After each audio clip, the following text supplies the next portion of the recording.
So without any further ado, I'm going to introduce Debra, who's going to talk more about the upcoming week's events and sort of give us our vision for them. Thank you, Debra. Thank you. It's great to see so many people here this morning, so many red t-shirts. You're looking fabulous. I'm absolutely delighted to be here, officially opening Celebrating Teaching Week of it, and to welcome you to this symposium today. Could I acknowledge the Director of Learning Futures, Professor Alfisio, Deputy Director, Professor Heidi Blair. Our speakers today, Richard Stiles from Edith Cowan University. Richard's flown over all the way from Western Australia to be with us today. Richie Damour from Bingley Electronics. I don't know Richie's. Hi. Hi Richie. Gosh, you couldn't get further away from me if you tried. And could I also thank and acknowledge our internal speakers, Timo Dietrich, Emily Patty and Sean Duffy. It's great to have such a wonderful range of speakers with us today. Could I also acknowledge the traditional owners of the land upon which we're meeting today and pay my respects to elders past, present, and extend that respect to all Aboriginal and Torres Strait Islander people here today. So, as I said, it's really great to be here, to be opening, celebrating Teaching Week and a Half, I'm going to call it. And I'm really looking forward to celebrating with you and the wider community our achievements, challenges and opportunities in what I think is a time of absolutely remarkable change. And I think the speakers today will exemplify what's coming and how that's going to impact upon us. Tonight and tomorrow night here at Griffith, we'll be celebrating the success of our national and university award-winning teachers and teaching teams. We'll have the opportunity to congratulate Associate Professor Helen Rain, who won the last year, very late last year, so in fact we couldn't acknowledge him at these events last year. He was named Joint Australian University Teacher of the Year, which was absolutely fabulous. He was our third winner of that title.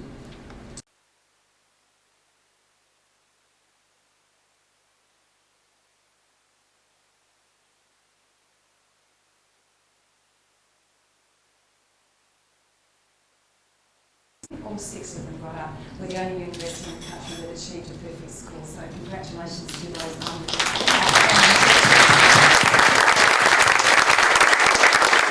In fact, we've won more national teaching awards than any other university by quite a long way. QUT is a distant second, so so we're really, really proud to be able to celebrate with our institutional and national winners tonight. We will, of course, also announce Griffith University's Teacher of the Year, so watch this space. Big night tonight.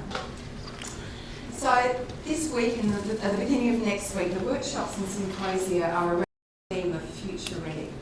I'm going to talk a little bit about what I think Future Ready means for our students, for our graduates, for our community, and for ourselves as academics and professional staff who are supporting learning and teaching in a remarkable university like Griffith.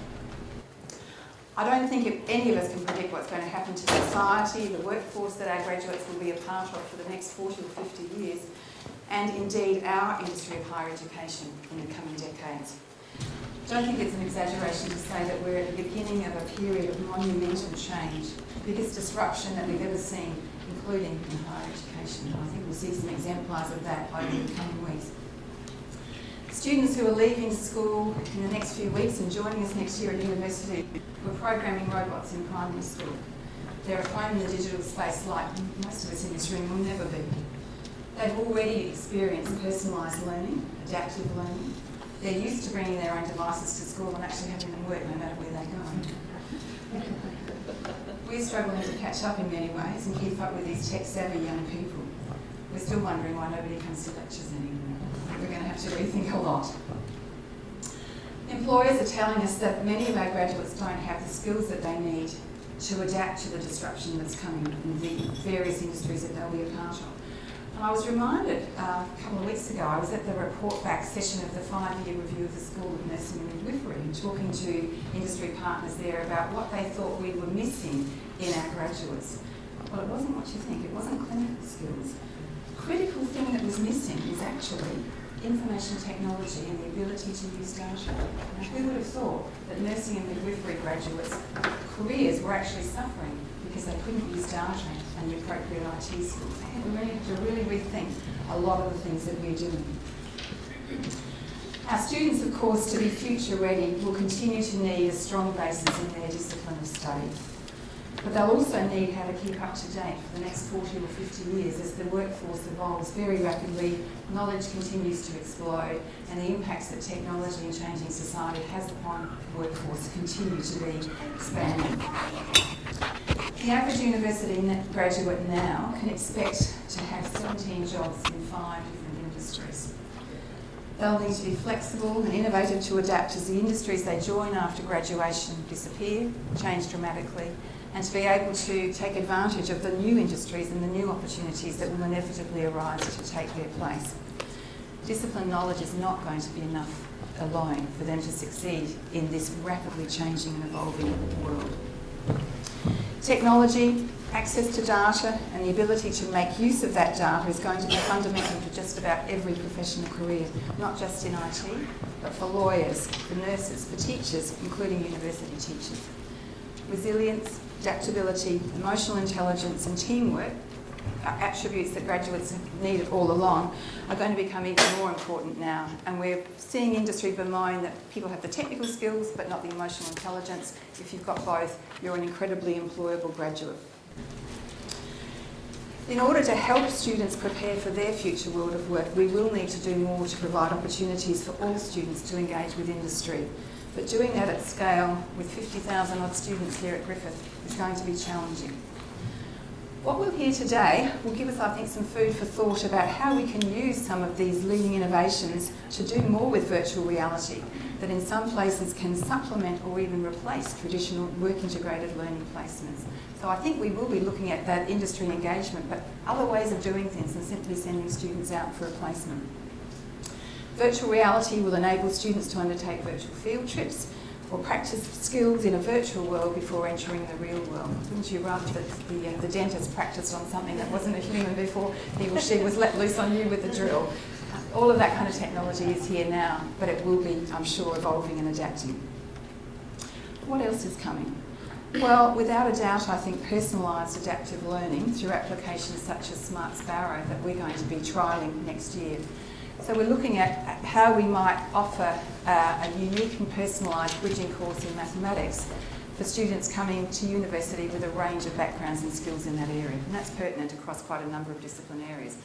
So instead of putting everybody in the same bridging maths course, we'll put them on a journey that addresses their unique and individual deficits in knowledge without them having to do exercises in areas that they already have a good command of. So I think we'll be seeing that sort of thing rolling out even more in the coming years as we allow students to navigate their own personal journey of choice and of interest. We're going to see, I'm sure, a very rapid uptake of artificial intelligence and cognitive computing, such as IBM's Watson. So this technology will, for example, move things like student advising. What courses should I be doing? Where am I going to find the bus timetable? What do I need to complete to get the distinction in this program? Even tutoring in the virtual world. This sort of functionality is going to allow us to open up higher education to a much broader audience than we can now. If we can provide good quality service online at scale to 50,000 students across the university, think what we can do beyond that. I think it does give us a real challenge and a real opportunity to extend the reach of higher education beyond just the privileged 50,000 that come to us. It's estimated by 2025, not very far away now, around 1 billion people in the world will be engaged in some kind of education. 1 billion. So think about the opportunities that will open up to us if we can get this disruptive technology right. We can be reaching out to students anywhere, students who will never set foot on one of our campuses but nevertheless will learn and study with us and gain a degree from Griffith University. Wouldn't that be fantastic? So extending, we've got about 5,000-6,000 students studying online now, fairly traditional kind of online learning. But I think we'll see by the time we hit that 1 billion learners, the technology that will allow us to reach out to broadly the rest of the world, the 40% of the world's population that lives in our time zone effectively, is within reach. Some real challenges and opportunities. Disruption is coming, but it's not just coming from within our sector. You may have heard that LinkedIn has just acquired the learning platform lynda.com. So what do you think they're going to do with that? Well, LinkedIn's got a database of, I think, somewhere around about 400 million people who are signed up to LinkedIn. They know where you studied, they know the jobs that you're looking for, they know what your qualifications are. And they know the gaps in your resume. So, hey, have we got a course for you, lynda.com? You're not very good at project management, you're applying for a job that needs that skill, come and sign up to lynda.com. We've got that.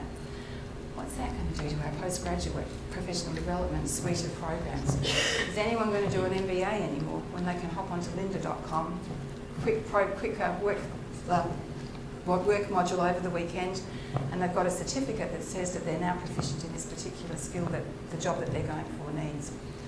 There's some pretty serious disruption coming. And I learnt the other day that Microsoft has bought LinkedIn. So, wow, that's scary. That's a disruption. So I wonder whether this is the higher education's Uber, and it's going to really dramatically change our business. There are lots of things, of course, about tertiary education that are not going to fundamentally change.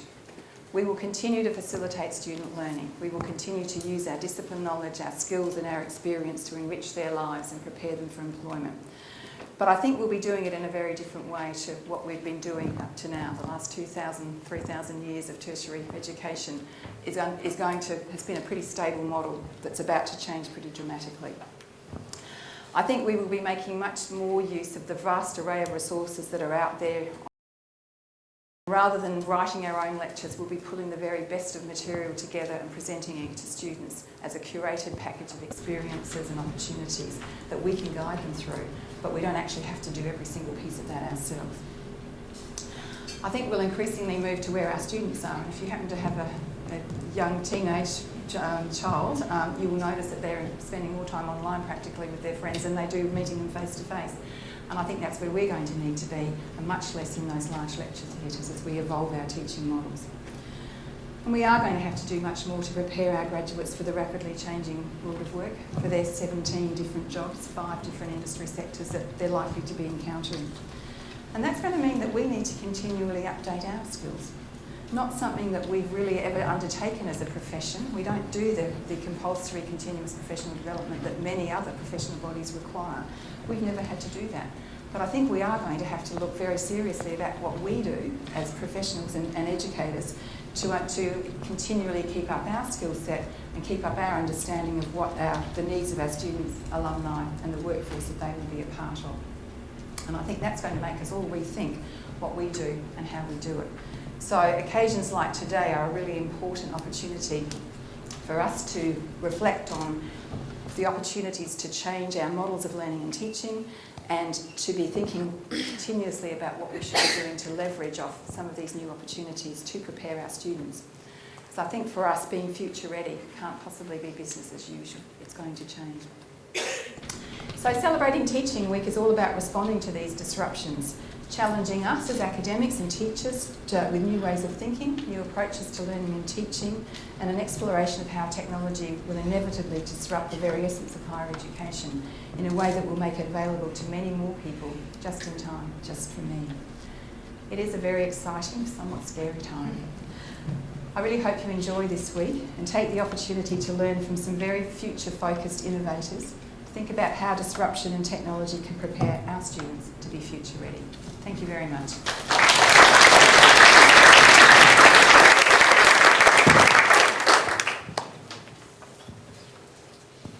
Thank you, Debra. Oh no. Yep, good? All right. Thank you. I'd like to welcome Richard Stahl, who has come to us from Perth, from Edith Cohen. Okay, sorry. Edith Cohen University. One of our colleagues saw him presenting and thought that he was, and another gentleman that's here as well, a great candidate's way to get us started in thinking about how do we bring to bear the vision that Debra just talked about, the changes that are coming from education, both for the students and for the academics, and all of us who support the whole institution.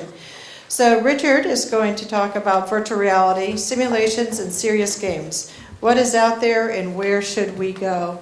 I believe that you have the biography here as well, but I love this, is that he got his first computer when he was 10 and hasn't stopped since then. So I think that's sort of indicative of where we are now and how we engage from the beginning of our life cycles. I just saw that the American Pediatric Association was removing the 2-year-old limit for screen time and was saying that it's okay for those under 2 to have screen time. So there's probably some debate about that. But anyway, so thank you, Richard, and we look forward to hearing from your long list of experiences. Oh, thank you.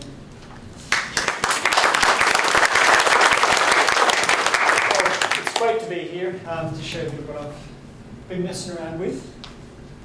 As Heidi said, that was my first computer, the Commodore 64. Anybody else had the Commodore 64? It was the most awesome computer ever. So at 10 years old, I wrapped this for my birthday and plugged it in the TV, and it was brilliant. I'm sure my parents maybe started thinking, what is wrong with this boy? Because the next school holidays, straight to the library, got this book on computer programming, and then spent the next 8 hours a day, or the next 2 weeks of my holidays, in front of the screen programming up.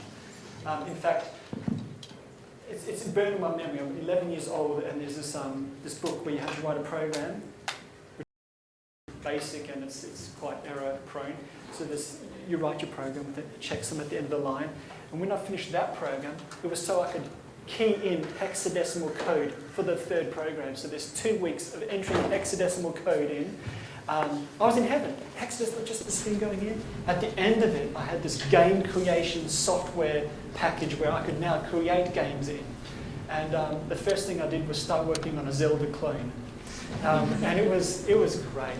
Just, I was looking back, thinking about it the other day. I was thinking, what captured me as an 11-year-old about this thing? And it was like a whole new world that opened up to me. I didn't have to be a university graduate before I could get my hands on doing stuff that I didn't know at the time, but the Bill Gates of the world were just beginning to do.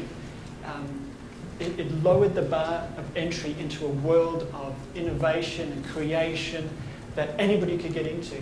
And at that time, I mean, we had guys in the garage, kids programming stuff. It was anybody could get in.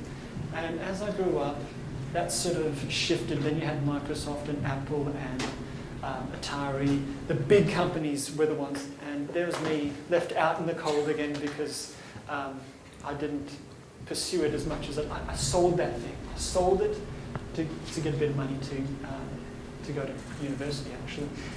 It was the one decision in my life that I regret was selling my Commodore 64. Everything else has been great. Although I was chatting to a mate, and he's got one hidden up in his attic, so I'm getting really close with him so I can get it. No, not really, but he said I could have it, so that's fine. But there's this idea of anybody can play was there. And I was starting messing around with virtual reality, simulations, serious games. Anybody encountered Unity 3D? I know there's a few people here. As soon as I opened this program up, it was version 3 when I first got a hold of it, and everybody was saying use the I can't remember what other engine. Use that engine. I was like, but Unity 3D, these guys are cool. You know, these guys aren't trying to make a buck; they're actually building a cool thing. So I got on board, and what captured my imagination afresh, and it felt like I was holding my Commodore 64 for the first time again, was, man, I'm just some guy sitting in my office in the Centre for Learning and Teaching. I could create anything here. Is that this thing opened up to us again. And that's why I'm excited about, this was about 6 years ago when I started messing around again. And I think I was chatting to a few people here. It was, nobody was really interested in it. I had a few paramedic staff, which I'll talk about later, they wanted to build they said, we want to play like a Doom-like game, but instead of shooting people, we're triaging people. And I went, that sounds like fun. So me and this crazy paramedic academic called Lee Waller and I were sitting down there creating this sort of prototype game where you run around, screams in the background, smoke billowing, this train wreck, and you're finding bodies scattered across the thing, and you're triaging them. And we had a ball, but nobody wanted it. They canned it, and I thought my fun was over, and I thought, no, I'm just going to keep plugging away. So there's a few years, as I said, I was holding the torch. Nobody was interested in my little games there. But it seems like the last year or two, as I've been speaking to people, people are like, this is what we want to do. And people are finding a lot of money to put behind it because they're really seeing that there's a lot of value in what I'm about to talk to. So it's like, and I think one of our next speakers, Richie, is going to be talking about how the time has come for this kind of thing. I'm going to talk about a few different things I found of virtual reality, and I don't know if you've had this experience. Anybody not? Has everybody chucked on the goggles and had a go at this virtual reality? You don't quite get it till you put the goggles on, then you go, oh my goodness. This is one of the apps where you can basically peel off virtually layers of the body and look down at it. And although I've been doing a lot of stuff in my in health sciences, so it's all working with nurses and paramedic staff. And if you're a queasy kind of person like I am, if they suggest that I need a blood test, I get wheezy. And working with nurses is not the easiest thing for me to be doing. I don't know if you've had anything to do with nurses, they're just full on. And so it's been great working with them, but every now and again I have to walk out and fan myself because it gets a bit intense.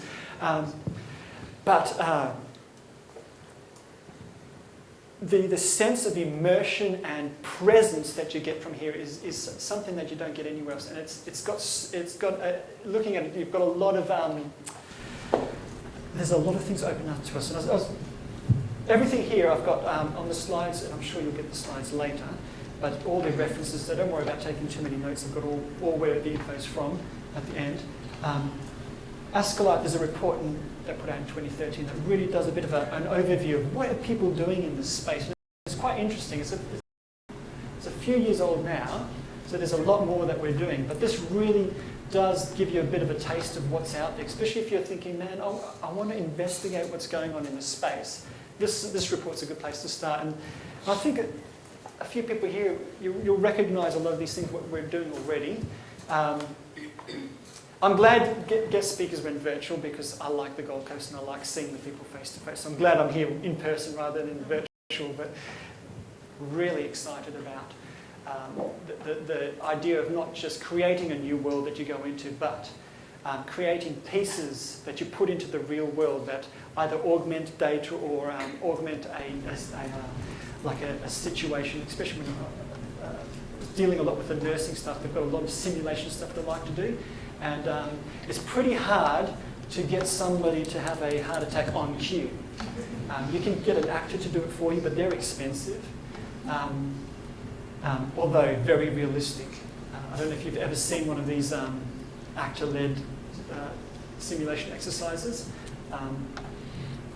You know it's fake, you know it's actors, but boy, you get into it and your heart rate goes up and you're freaking out, this person's having a heart attack and the family member's screaming on the side. It's really immersive, but it's expensive. Something like augmented reality could really, virtual reality stuff as well, something that we can give into the hands of a whole lot more. A class of 20 we can do, but if we're talking about classes of reaching to tens of thousands of students all across the world, it has to be something like this to give that sort of experience. But this is something we can't forget, is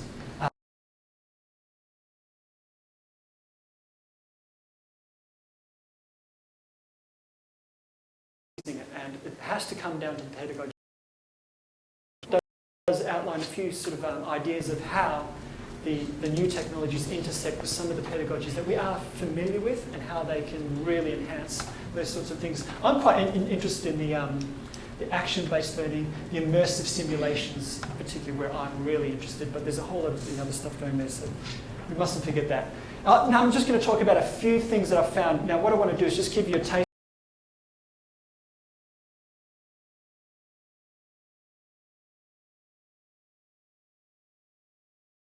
Budget of $100,000, not anymore. You just need to find some smart people and partner with them. And that's what we're trying to get going in our university. Ours is a fairly small university, and therefore the funding is not as much as, I'd love $100,000 to come my way. I'd like to change the world. But we've got a little teacher learning grant funding. We can get a small project up and running in this space. So I want to give you a bit of a taste, so maybe you can go, this is something I could see working in my discipline, my area, or somebody I've met who wants to do something. There's this guy, Austin Tate, and what he's done is, I love this guy because he's a bit of a, he's got that sort of hacker air about him. You can build this vast virtual world with all the interactive stuff. And he said, well, I can't do that. I can create a bit of a virtual reality scene, and I'm going to get all these free tools and wrap up what I'm doing with my students here. And so he did this.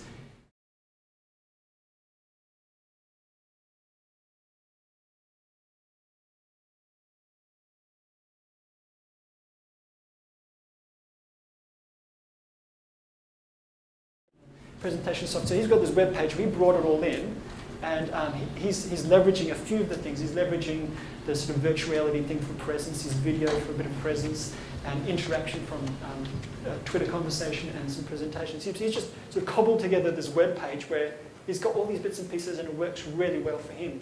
And the reason why I showed you this is you don't need the full-on AAA immersive game that looks like you're playing the latest thing from PlayStation to work. This guy's got some really good results from this, using things quite targetedly and cleverly. A couple of things I've been working on, and this is the one that has been probably my last year's work. Working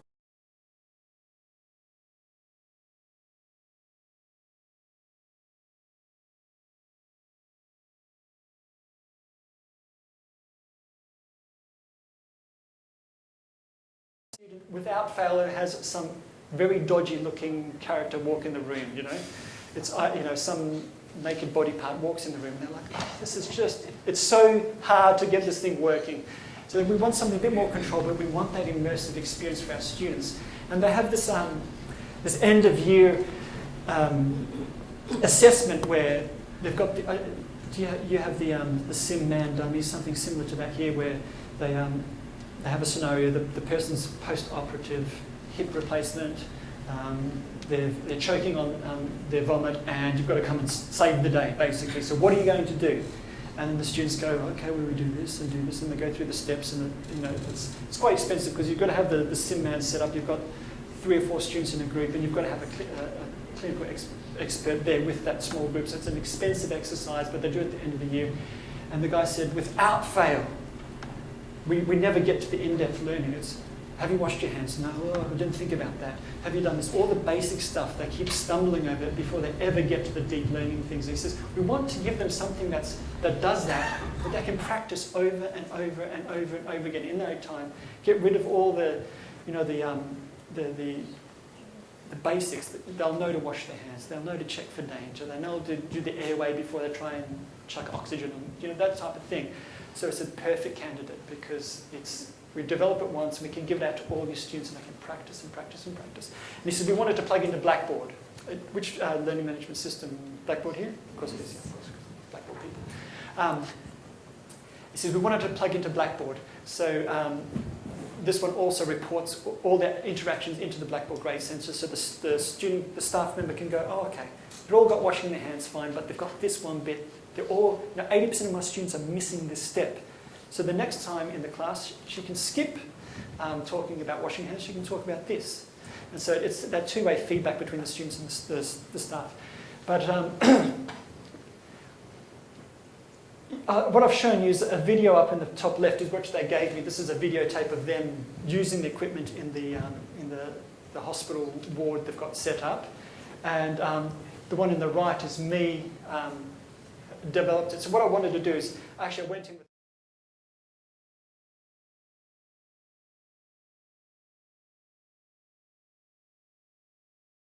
possible, so it would have a similar feel to what they're going to go into the real life exercise. And all the equipment acts like the equipment that they get to use, so they're not having to learn the equipment when they've got the clinical supervisor, they can learn it online. And so we popped this together, and the guy I work with is a filmmaker, so he's got to have this shot, you've got to have that shot, and there's a few high fidelity things like, any nurses in the room? excellent, because I get all the nursing stuff wrong. So no one's going to pull me up too much on it. But there's a thing called a Goodell airway where you have to shove it down their throat. There's a very specific way you put it into them. Very hard to model that. But you can take a good video of it. So we've swapped the virtual reality with the video system. So for the high fidelity thing, they see it in high fidelity and they go back into the simulation. Another thing, the guys over in and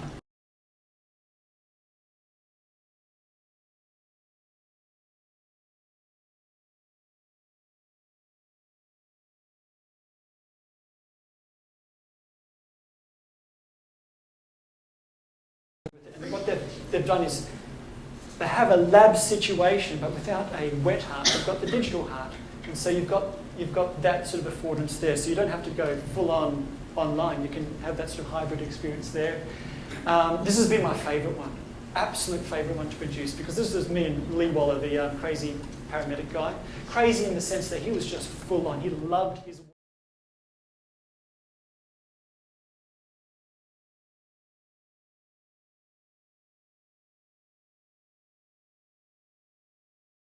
put into it, and we made it as game-like as possible. We wanted to make it like you were playing a game, and oh yeah, you were learning your other things. So there's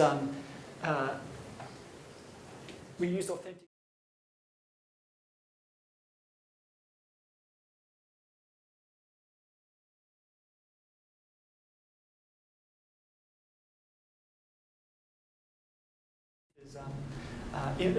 Made a lot of use of audio, because as I was saying in another presentation I was talking about, with these things that, I mean, the video is okay, the video aspect of it is okay. It's like, okay, but you can tell it's a video game.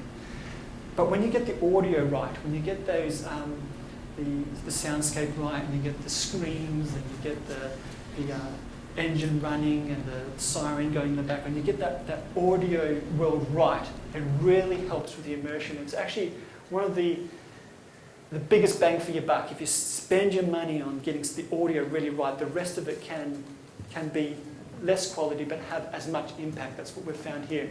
And we've got a nice bombing where the street, it's not nice, but a bombing on the street where a lot of civilian casualties, where you have to go and triage them and figure out what's going on. Another thing, we've just taken a whole lot of bits of equipment out of our thing. So instead of having a full-on scenario where you're trying to save a person's life from where to go, we've taken a lot of bits of equipment and say, we can't give every student a sphygmomanometer.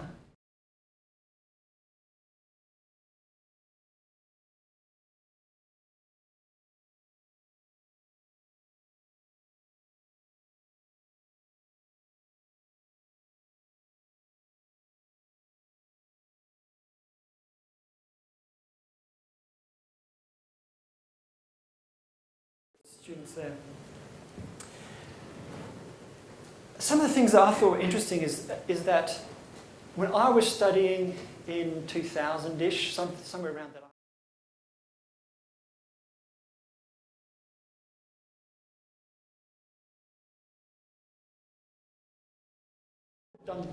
you got to do a design course if you were arty. I wasn't arty, so I wasn't going to go hang around with those neo-hippies.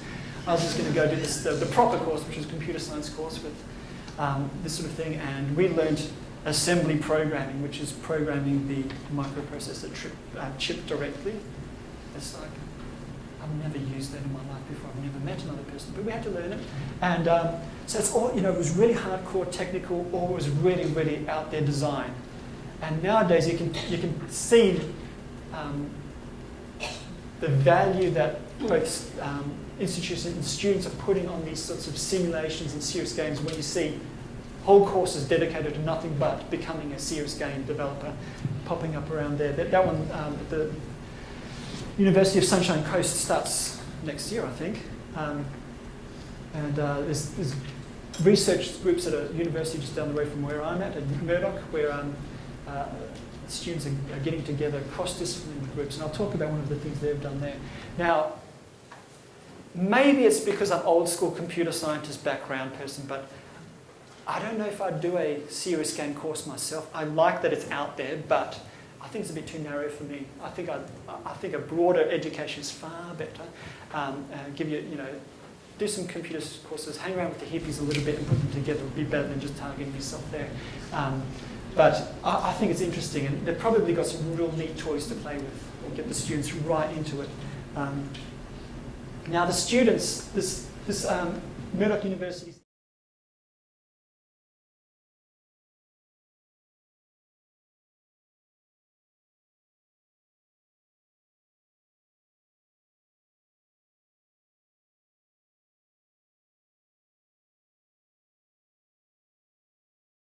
From them was just brilliant. And this is students in 1 year of study produced this thing. And it's Neuromend. I think it's in its third iteration now. And what they saw was a whole of them were right into game programming.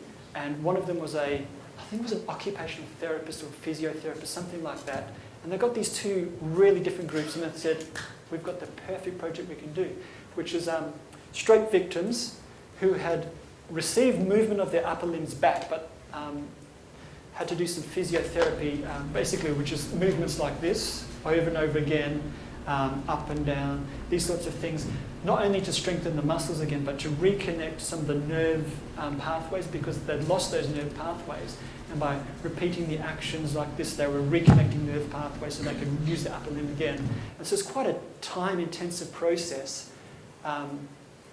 That is quite a simple thing to do to guide them through. So I said, well, why don't we turn that into a bit of a virtual reality sort of exercise? And the little thing stopped there. But as you saw, the lady was in an environment, and to move forward, she had to move her hands in a certain way, and to turn, she had to do the physiotherapy movements. And the real neat thing about this was that when you're doing it with a physiotherapist, you're getting the movements, but you're getting a fairly dull feedback for it. You can just see your hand moving. Whereas in that virtual reality, you have this immersive environment where when you move your hand this way, you get this very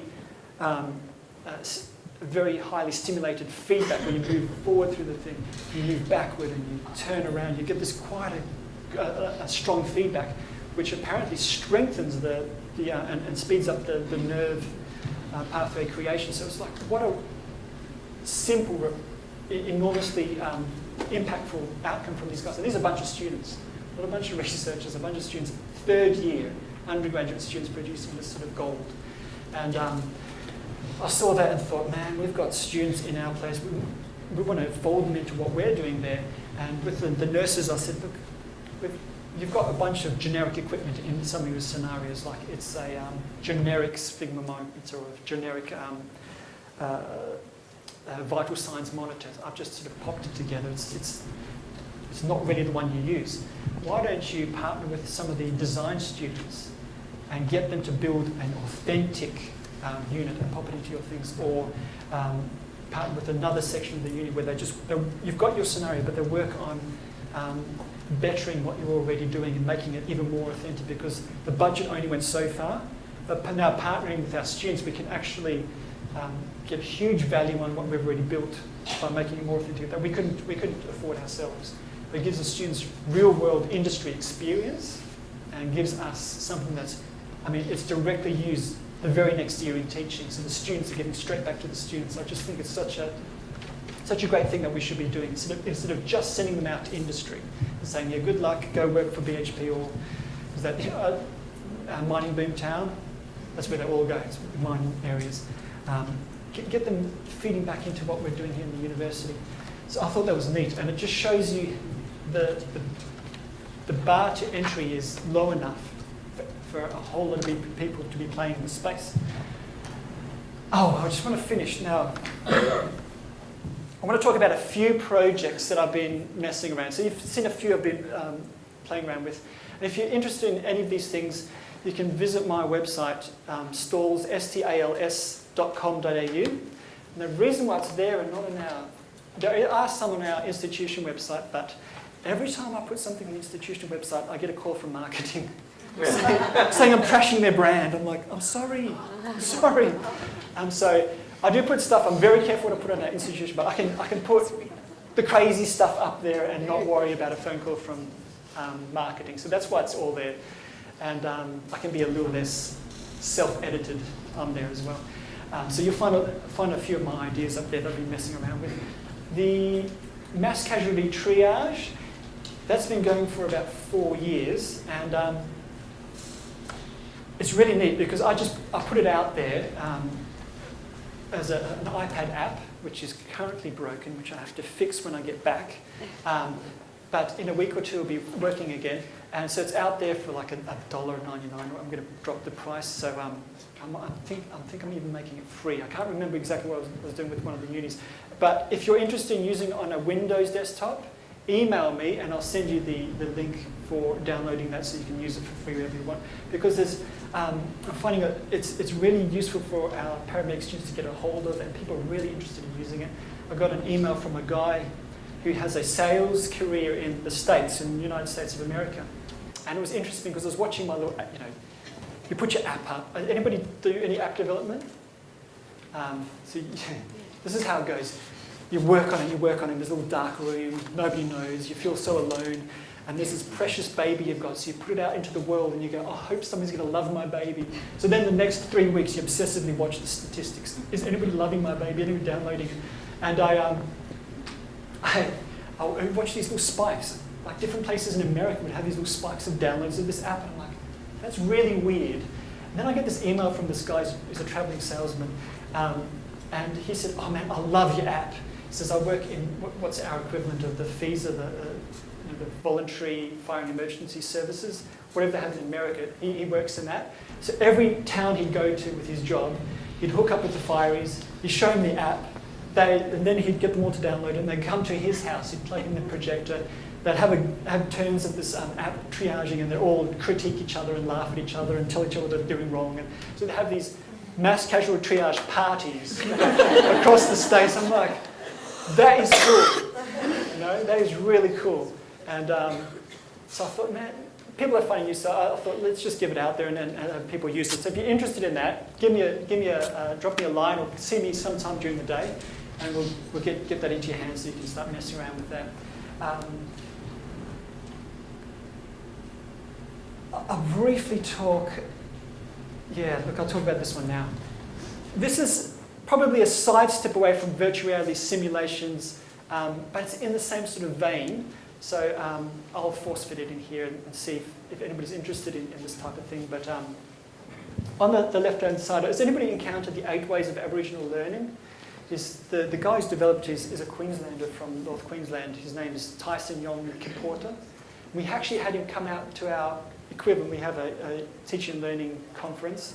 And so he came out there and he spoke about the sort of, we were emphasising, we used to call it Indigenous, now we call it Aboriginal, but the Aboriginal cultural competencies and putting that into our teaching and learning. So he came out and shared some stuff. And he shared this framework that a group over in Queensland has developed, which is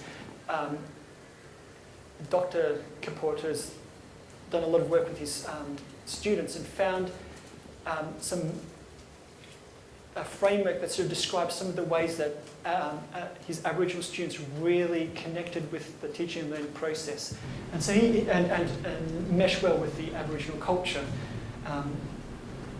Story sharing is quite obvious to us. The learning maps, they're quite visual, and he found the students, if they're given a visual map of where they were going through this learning experience, they were better able to connect with the process. One of the things I'll talk about here is the land links. So this one says, all knowledge is drawn from the living landscape, place-based learning, linking content to local land and place, and physical elements. So anybody else listen to ABC radio? Have you heard that this year they're emphasising song lines? So there's been a lot of programs and stories about song lines. So I like listening to ABC. I was listening to these amazing stories about the song lines. And somewhere in Western Australia, this blew me away, somewhere in Western Australia, in one of the song lines, so it's the stories and songs that as they travelled along, they'd sing the songs and tell the kids the stories, and they'd learn the history of their people and their place as they travelled through the landscape. Somewhere in the north of Australia, they've got this, one of the song lines talk about a geological event. I'm pretty sure it was like a tsunami type of thing where the water flooded, and this was well over 1,000 years ago. And we, as Western science, have no knowledge of it up until that point. And there's this Aboriginal song lines had a recorded history which said at this time our people saw this happen. And so the scientists went along and investigated the geology of the region and went, sure enough, exactly when they said it, this oral history held this event through all these generations. The most amazing thing that this knowledge and place could be so powerful. And so we're talking about that. As a white Australian, I guess, I found it really hard to connect with this idea of place. And one of the guys working with us, Nigel, he's an Aboriginal man from more north, and he would always talk about the importance of place, because he's out of country, he's working with us out of country. He'd have to go once a year back to his country, camp, feel the land on his feet, tell his kids the stories again in the place. He said he had to do it. It was a need of his, and he felt very anxious and out of place if he didn't do it once a year. And I was like, I can't connect with that. I don't know what you're going on about. Now, it wasn't until I was born in South Africa. Any other Safis here? Yeah. But I came out when I was 7, so I had this odd feeling I never could connect with the country. I was like, what? You know, and I didn't understand what Nigel was going on about place and importance of it. 4 years ago, I went back to South Africa to do some work in Cape Town with some of the kids in one of the townships. The most uncanny experience of my life. As the plane touched the tarmac in Johannesburg, I burst into tears. And I had this overwhelming sense that I was home again. And I went, I understand what Nigel was talking about, the sense of connection with the land you're born in. I just went, oh my goodness. And I still get goosebumps every time I remember it and get a bit teary because I don't know what's going on. I'm not a very emotional person normally, but most amazing thing. So this thing was been playing in my mind, this connection with land and country. And then people started getting obsessed with Pokemon Go. Anybody Pokemon Go obsessed? Not me. Not many people on the internet anymore. Yes, sorry. So this whole place-based, location-based game that people are obsessed over, and I'm thinking, oh my goodness, I wonder what we could do together. And so I'm working on this project. There's a little video I put together. If you go to my website, if this at all interests you about how technology and location and immersiveness connected with land, I've got a great little video. I think it's great. I did it on my iPad in a hotel room, so it's not that great. But it does give an overview of what I'm talking about here. But it's the idea of giving a tool in the hands of teaching staff that can create learning experiences that are anchored in place. So that if you're, for instance, the example I used was if you're learning about World War I, why not go to and if you're in Sydney, why not go to the Sydney War Memorial instead of telling them and reading out the Wilfred Owen poem Dulce et decorum est. Anybody remember that one? If you went to primary school about my age in Australia, it was on our curriculum. Very graphic description of a gas attack. So instead of just reading in a classroom, why not give them this thing where they can wander through the War Memorial, and when they get to the War Memorial bas relief that talks about the gas attack, up pops the audio, they hear it and see it and have this experience of it in the place, and then they can wander around to the reflective pool and write their reflection there at the reflection pool and have this learning situated in place. Not only will it really help with our Indigenous Aboriginal students, give them a way they connect with the teaching and learning, but also allow our non-Indigenous students to have a mode of learning that is really important to our Aboriginal students. So having that thing going on there. So I've got this thing, a project that I'm looking for people who are interested in it, interested in seeing how we can put Aboriginal pedagogies, immersive technologies together. I'm calling it Mahali, which is a Swahili word for place. being African, are really connected with it. So this is what I'm working on, and it's going to be something that I'm going to be working on our end. I'm busy looking for sponsors in our university. I'm looking around. Anybody interested in this sort of thing, drop me a line, because I think this is going to be a real interesting thing, how we can take it just out. We've been taking the real world and putting it in virtually. Now I'm thinking, how can we sort of connect back into place again and see what we can do in that space there.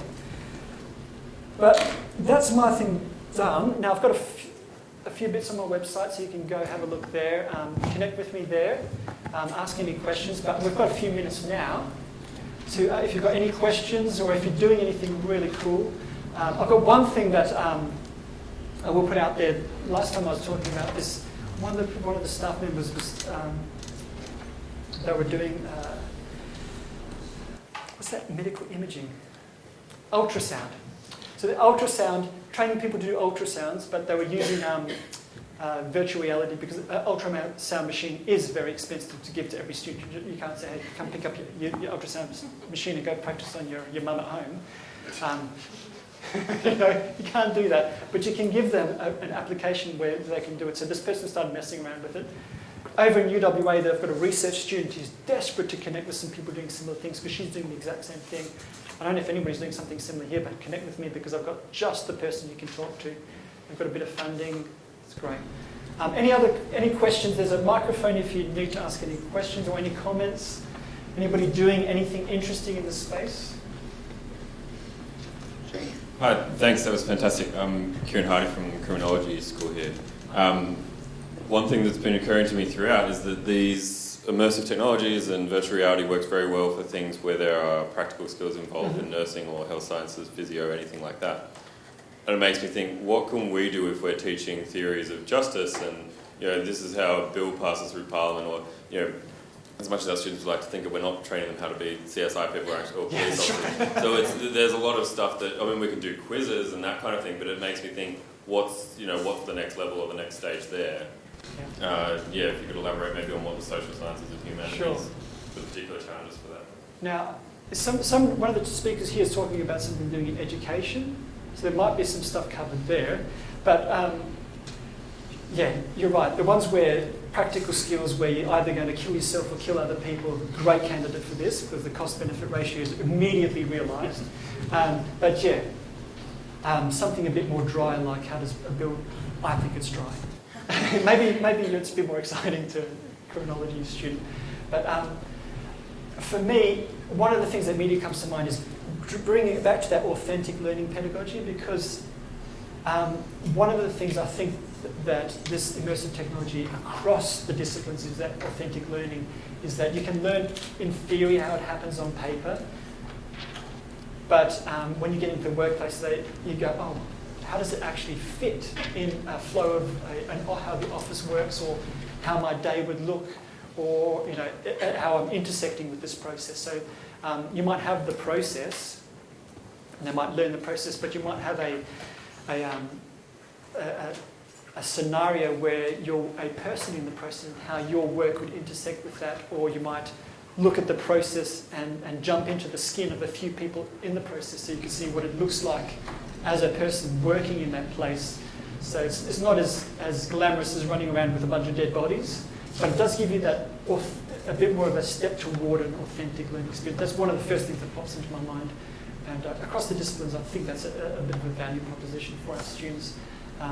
Again, because I've been working with the health sciences, but one of the things, the nursing staff, consistent feedback they get about the students is great. Yeah, they know how to do the stuff, but they're a bunch of muppets when they walk into their hospital. They don't know where anything is. They don't know the etiquette. They're busy hanging around in the wrong, lounge, using the wrong fountain, using this, they don't know how to act like a nurse in the hospital. So one of the things I wanted to do is no clinical skills involved at all, but here's a hospital, walk through it and make your mistakes here when ECU's reputation is not on the line, and act like a dumb student here. When you get out to the place, you're this sophisticated nursing staff member, valuable because you know what it looks like, you know how to do it. So you're already doing that sort of, hey, I know how to act like a lawyer in a law firm or a nurse in a hospital. There's those non-clinical, non-discipline skills, that you know, how to act like a person in this place that they're working in. Something in the middle there. It's not as exciting to look at, but I think it adds just as much value as some of these more spectacular ones. Thank you, Richard. That was great. Agata from the business school. When we talk about work placements, one of the things I always say to students is because I teach online, so a lot of the students have workplace experience, which makes the interaction far more richer, because when you're talking about something about business theory, they have something that they can relate to. For students who don't have that, and you want to put them in that simulated environment of being in business, and we talk about employability, we have an idea, which, you know, every convener has the course or courses that they teach and design.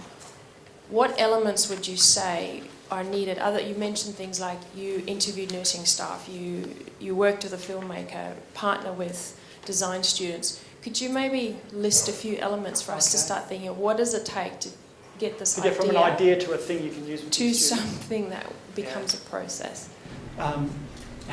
Because I fell in love with this whole idea early on, and I had no money to do it with, so I had to find ways to make this thing work on a very little budget, and just find the people I had. So I think I found sort of stumbled in a way that's worked for us. And one of the things, looking back over a few projects, is if you start with a real definite idea, from your end, it might look like a real a nice, narrowly scoped case study type of thing. I don't know what sort of if your business, a lot of case study type or problem-based learning scenarios. You've got a real nice tight scenario already, an idea about it, that's a good place to start, because if you have an idea, we want to do something in virtual reality, you float around for a year, messing around, burning money, burning contacts. So start with a good, solid, scoped idea. And I would say also choose, for something that's small, choose one outcome that you want the students. Try not to load it with too many learning outcomes. I say one because if you say one to our academic staff, they end up with 8, and then we go back to 3. So that's how I know. Yeah. People in red shirts? Yep. Okay. But so start something really, you want A, B, and C, that's what you want our students to get. So you know where they're heading. If you know what you've got, know where you're heading, then you can find the right pieces to put it in there. And because you only want to put just enough into your scenario to get the outcomes. Because once you start getting enamored with the technology, you have explosions, and you can do anything, so you put everything in. So everything's got to go through the filter of what the student's getting out of it. Now, I love Unity 3D because it's a lot of programming students are coming straight out of uni. They're learning languages like, don't use JavaScript. C#, if you find a C# programmer, buy them a coffee, buy them dinner, buy them a car, maybe. Just get them on side, because they'll be your best friend if they can program C#. So that's a really technical thing. Unity 3D, now the hard thing is the graphics, it really is. That can be the most expensive thing, is to get your world looking. Now what I suggest with people who are looking at the first time is don't get set on what the person looks like or what the building looks like, or don't get set on that. Just you want it in an office with some people, because you can buy those things in for like $5 each. You can go through an app store, and the asset store, and you can go, oh, I like that building and I like that person, and you've got a budget of $150, $200. You can buy all your assets in, rather than spending $1,000, $2,000, $3,000 plus on getting somebody to model something that you want it to look like. So you can buy these things in, and you need somebody who knows programming. You need somebody who knows, ideally if someone's been messing around with Unity 3D, and you want some teaching and learning input, and you want them along early, because they'll help you not get lost in the project, because this is what happened with the nursing one. We got lost for a while, because there was so much cool stuff you could be doing in it. And we lost sight of the outcomes for our students. So we ended up with all this stuff. It was like, okay, it does this, but why? Why again is it doing this? And we went, we don't know. So we spent 3 months with this really cool thing that had no outcome for our students. We cut it off, back again. So teaching and learning people, keep you focused. And yeah, you need some technical people that can be on there with you for the long haul. But those elements there together, if you get that sort of team together, and Time frame approximately. oh, yeah, look, I've been doing mine very part-time. I've been like carving out bits and pieces very part-time, and it took like it took a year to do the airway scenario. But honestly, if I had a team dedicated to it fairly full-time, I would not go shorter than 3 months, just because you need those gaps in thinking and reflection along the way to make sure you're still on the right track and give the program a bit of time to overcome some of the obstacles, because you'll ask them to do some crazy things, guaranteed, and they've got to figure out how to do it. So 3 months is probably a nice little case study time frame. And if you can find industry to partner with, because I've started to connect with some guys in Perth. This young guy, great little VR programmer, so he's one of the ones I'm starting to really bring into our meetings. One of the things I want to mention also, I'm putting together a virtual reality, augmented reality, immersive technology special interest group from people. I've got a dozen people who have signed up to it. It's just a Google group emailing list so people can start sharing ideas, ask questions, connect. And I'm inviting some of these industry guys on board so that somebody goes, I've got this idea for a case study, we've got $5,000, anybody can help me out. And this guy can go, I've got 2 months I can put in there for you. So it's a place where we can connect people where these things can come out. Thank you. We have one more question, Rick? Yeah, can I just follow up on what you've just been saying there and play devil's advocate here for a moment around the effort to reward ratio. You know, you're spending a year doing something, you just wasted 3 months doing something else. Yes, that's right. Your paramedical students probably make up, 1% of the student body at ECU. That's right. How can you do this? Okay. How many of you are there? Presumably you and your bosses have got some KPIs around technology enhanced learning that's of a much lower level than this. Yeah, exactly.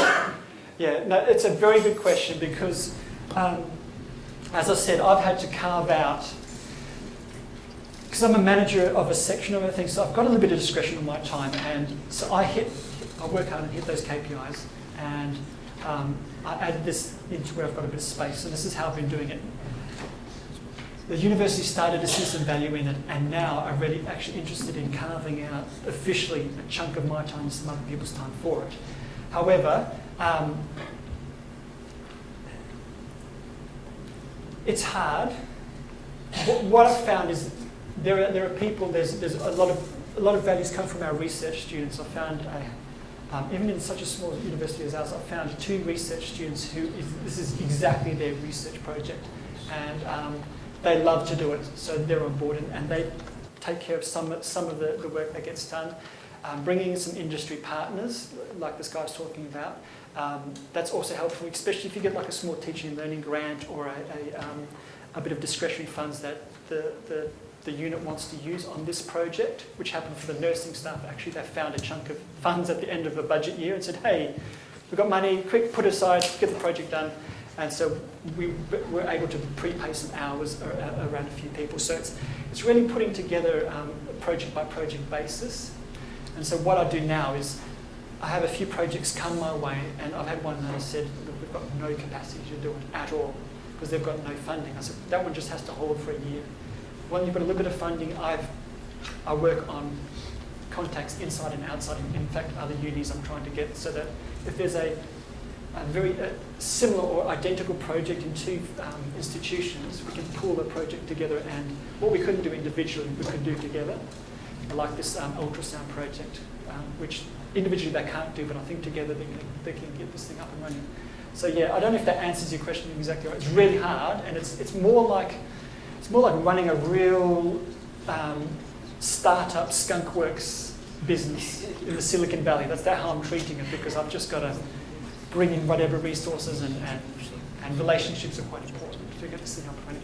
Hopefully now that this thing's got a bit of a spotlight, and it's gathering momentum, and the fact that we're talking about it here today in Griffith and not just in my office at ECU is a testimony to the fact that there's a lot more interest. As it gains traction, more funding will come in, and we'll be able to see some things happen. But The bar to entry is quite low for these small 3-month case studies, and if you're really interested in it, you can make it happen. Thank you, Richard. I think a key takeaway is this idea that you don't have to be full on. It doesn't have to be this completely immersive, and I appreciate you making that point that we can step into this in a variety of different levels. So let's show Richard our thank you.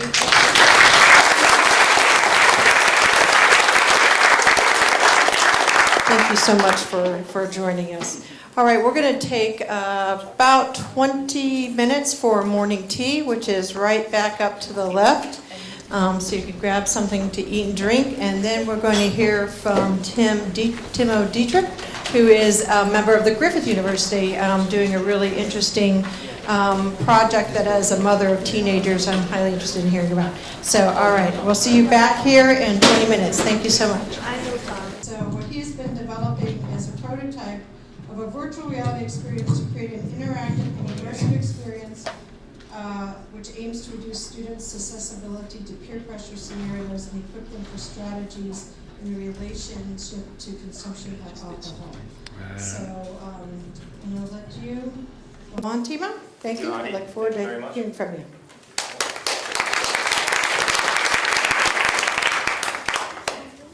All right, thank you very much. Excited to be here, excited to share with you exclusively for the first time what this project is all about. So it's very fresh, hot off the press, and still a few bugs to fix. So we're getting there. And yeah, this has been my world for the past 12 months, VR.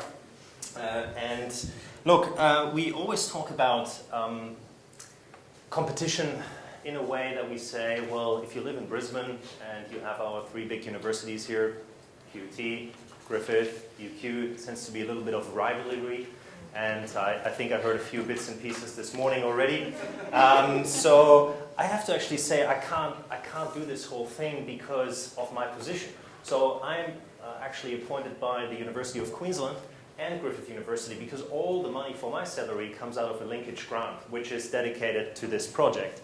And really what I then realized is that it's not just the University of Queensland and Griffith, but the research center at the University of Queensland that I'm affiliated with is the Center for Youth Substance Abuse Research. And that is actually a joint venture between QUT and UQ. So I have to talk kindly about all 3 institutions.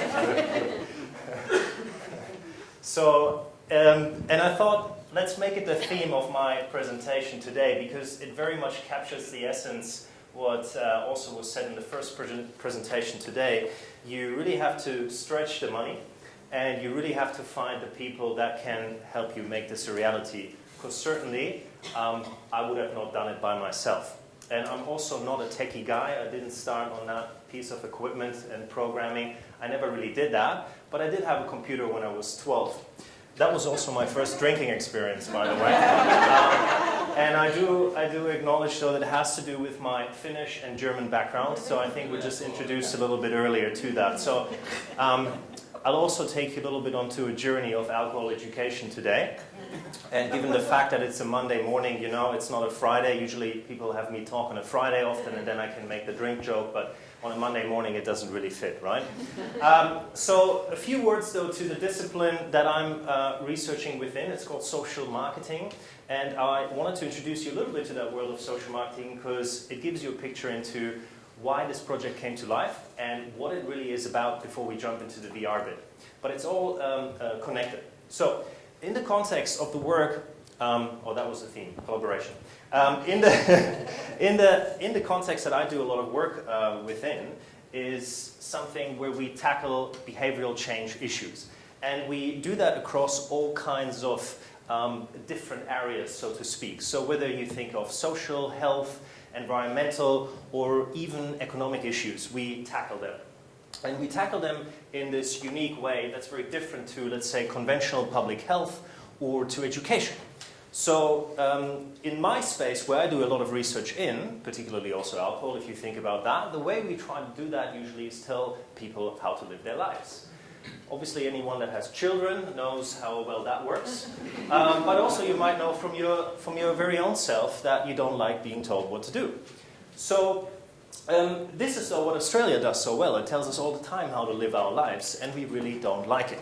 Particularly as a German, you know, when you think about driving a vehicle through, you know, on the highway in Germany, well, you can go as fast as you want. Here you have all those laws and regulations, and if you do go a little bit too fast, they really hit you with some fines. So, if I may simplify, the way we change human behavior, there's 3 approaches to doing it. It's education, it's the law, and it's a thing we call social marketing. Now, often we need all 3 things, but in many cases we actually might not need a conventional educational approach or even the law to get people to do what we want them to do. So this framework was introduced by a guy named Michael Rothschild back in 1999.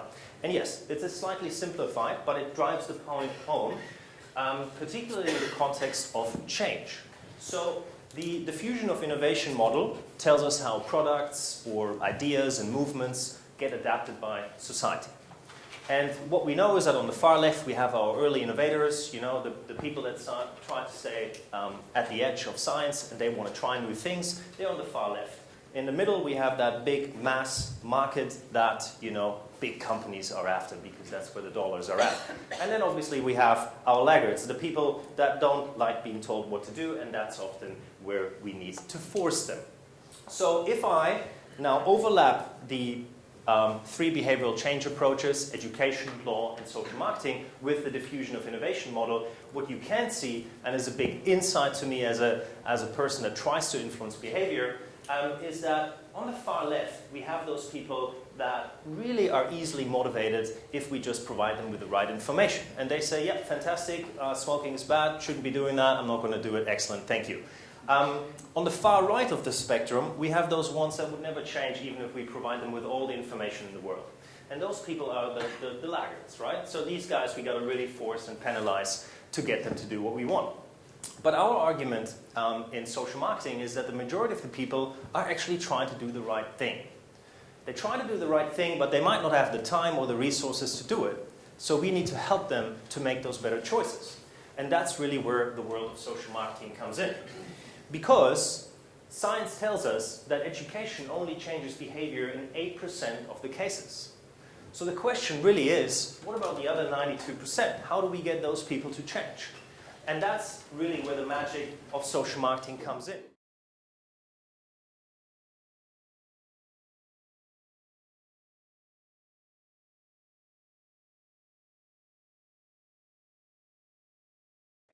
And engaging behavior change interventions. If anyone is keen, we have a free module on our website that takes you through those steps.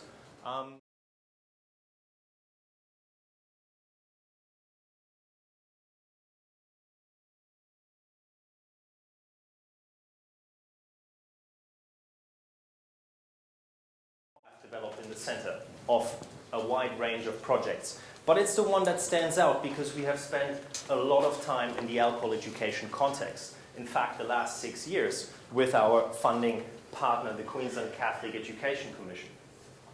So, where are we at this stage? I give you a little bit of an insight.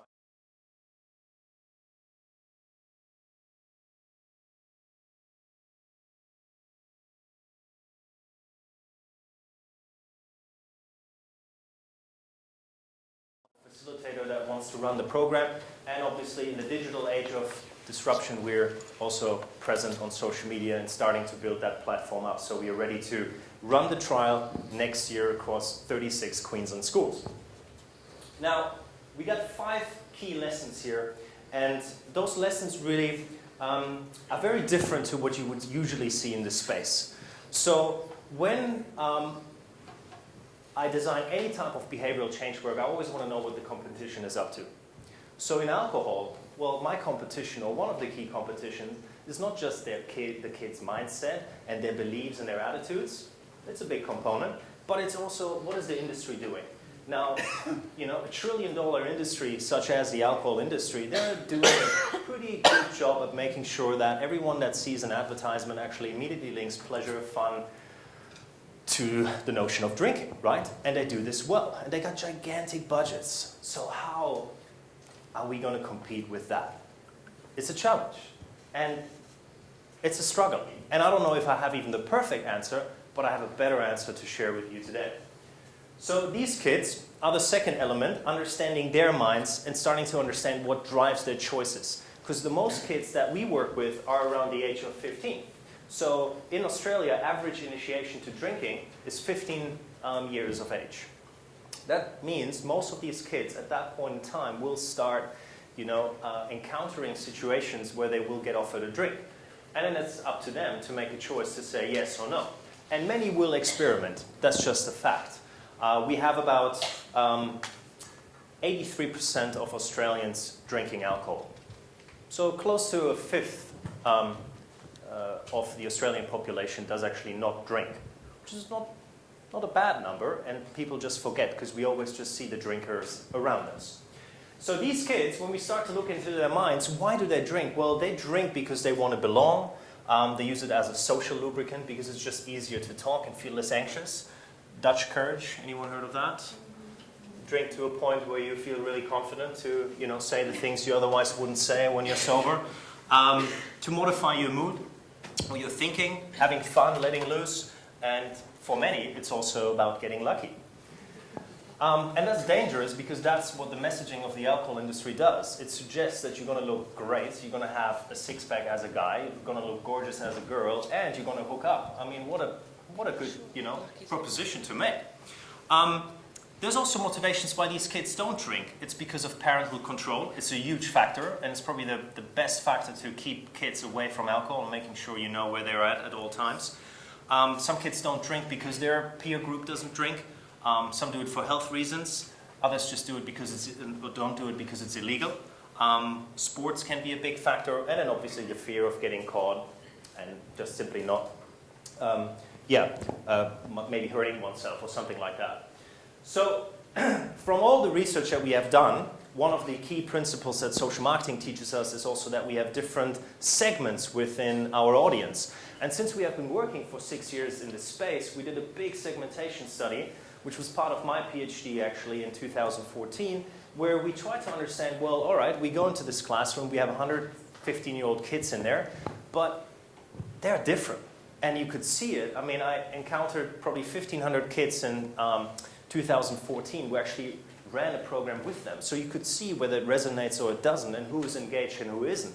Now, our largest group in that data sample are actually the abstainers, the kids that don't drink. And you know what? In most alcohol education programs, that's the audience everyone is going after. You're preaching to the converted. But you're not getting the ones, that are already doing that. Drinking to a point where they pass out and black out, and that's where the stupid stuff happens. And we obviously have this audience of the ones in the middle here, our moderate drinkers that make sure that some of those bingers actually get home safely, right? So these three fundamental different groups, and again, it's simplified, but it drives the point home that we need tailored messaging for all of these kids. And the way to do it is to make sure that we can get them hooked.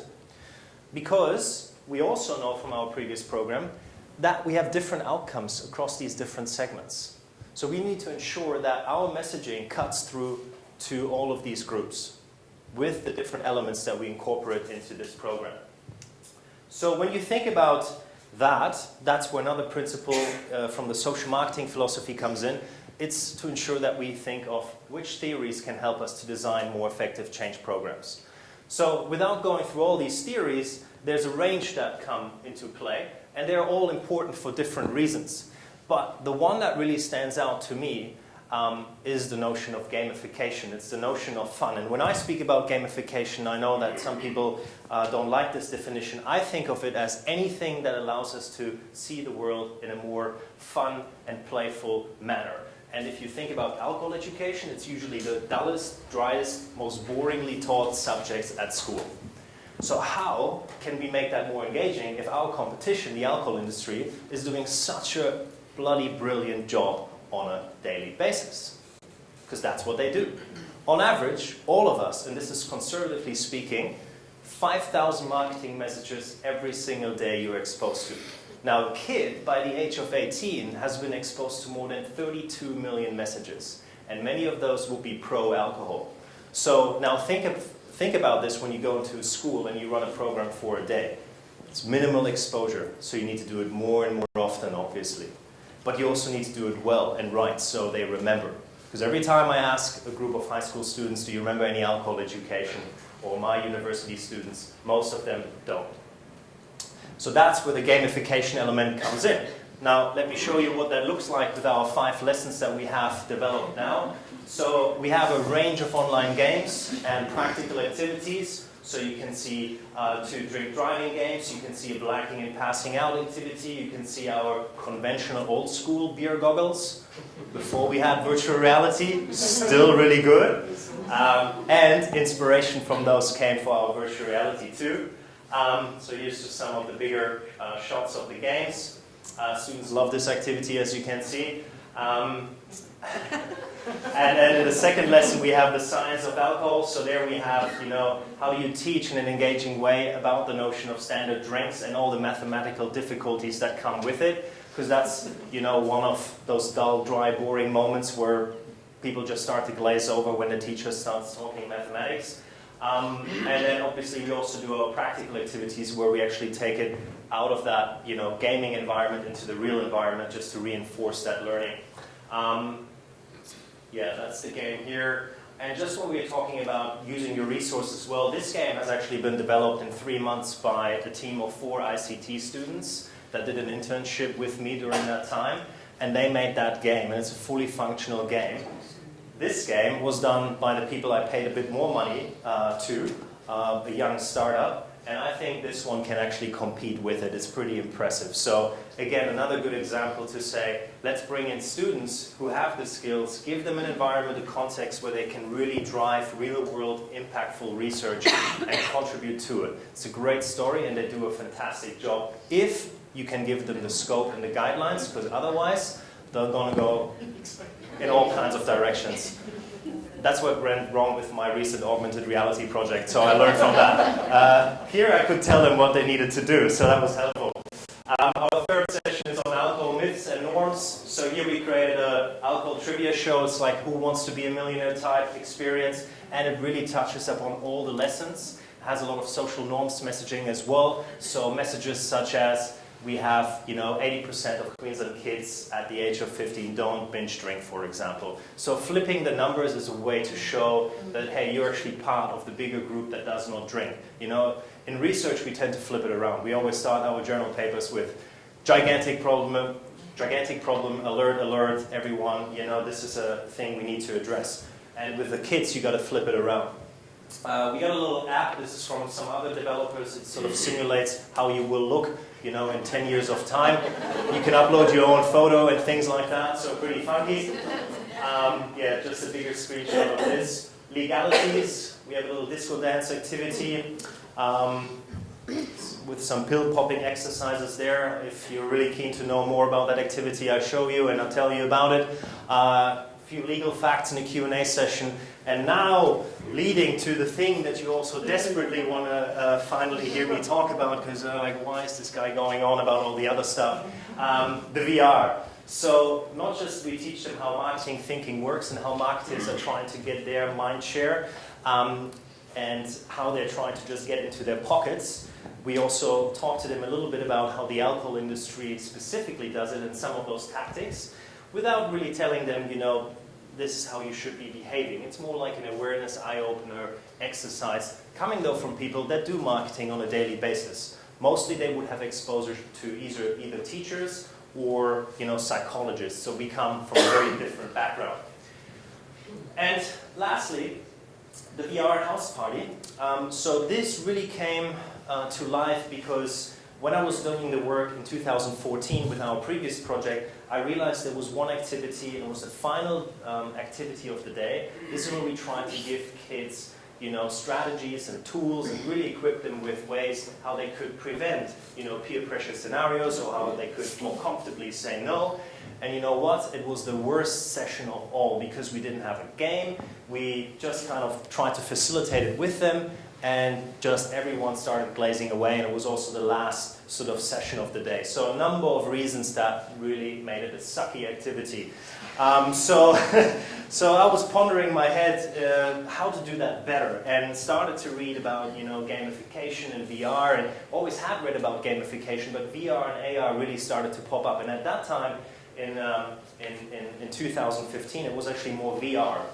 Pokemon Go hadn't hit us yet, so AR was not on the radar. It was all about VR. And I immediately saw, ooh, okay, there's a possibility students would love that, and most kids haven't experienced it yet. So there's a hook for us to get in there and actually do something different. So I don't have the time to speak about the 6 dimensions of VR, but the only point I want to make is when you were at the booth over there, you saw a lot of the 360 videos and the stuff where you can start to immerse yourself into VR. But we took it one step further, where we really wanted to bring that interactive element into it. So that you're not just looking at a 360 video and looking at your surroundings, but that's pretty much it. We wanted to bring that element of interaction into it, so that the experience would get even more immersive. And really it started with this idea in November 2015, when I stumbled across a project called Emily Wasted. And this is just a website, emilywasted.com.au. And when you go onto it, this Facebook chat pops up. And it kind of encourages you to attend this party. And so if you click on join the event, this whole immersive experience starts to take place. Now, it's not a 360 video, it's just a conventional, normal video experience where you get presented scenarios and choices that you can then take, and depending on the choice you make, a different scenario unfolds. Now, I thought that was great, but it wasn't really immersive, and I thought, now let's make VR, or bring VR into this space and really drive it to the next level. So when I started doing that, and this feeds right back to collaboration and finding the right people, I really cold called a lot of people in the VR space. And it is a niche market, and many startups, no one really knows what they're doing, and and you get the gist of that. And it's also really difficult if you just have the idea. You got to somehow put the idea onto a piece of paper, even if it's 2 pages, if there's a bit of a picture. So I realized that fairly quickly, that if I wanted to sell people, I needed to always send them something afterwards. I could maybe sell them and they got interested, but how could I get them really hooked and say, yes, I'm going to do it? So the idea was the starter, but I found one of my interns, Tonya, and I said, Tonya, so I have this VR idea, we got to write a script for this. I don't know how it's going to look, but let's write it, and let's think about a few outcomes, and let's think about a few scenarios. And so this is the first draft before we even really had secured anyone onto this project. So it was just me and her drafting this thing, and I had no idea where we were going with this. So long story short, the first draft was there, I wrote a little brief around it, bam, finally I could send it to people, and they were starting to get interested. The problem was that the ones that were getting interested, they were way too expensive to making this a reality. Now, then I met this guy, Richard Fapp, who's the director of LifeLab at the Griffith Film School.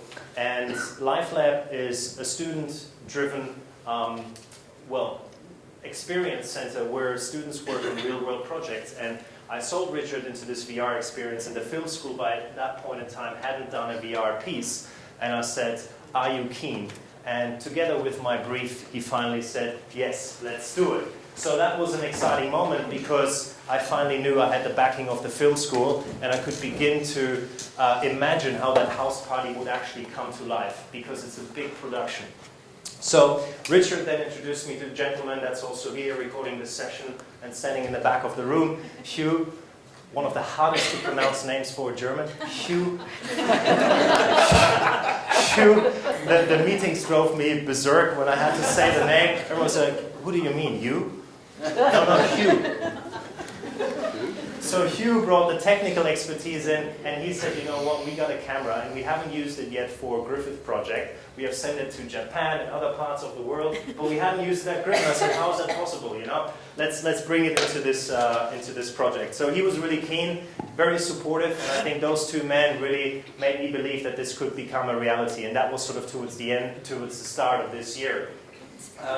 Now, the scary thing, though, was quickly that we went to a few VR events, and the main takeaway from all of those was that there's no experts.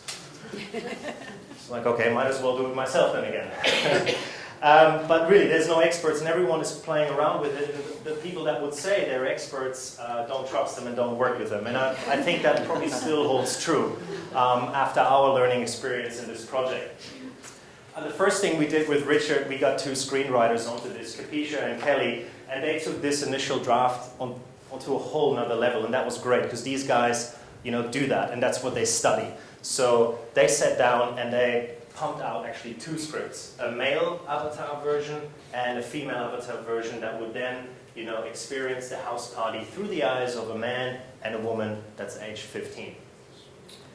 Now, once they had developed the scripts, we have a research team of 6 professors, and I'm the research fellow on it, but we have the professors that we owe the thanks to, that obviously we got the big grant, because without them that would never be possible. So, and they're the ones that also keep me in check when I get too creative. So we sat down around the table and we said, let's make sure that this script really drives home the things that we're trying to teach.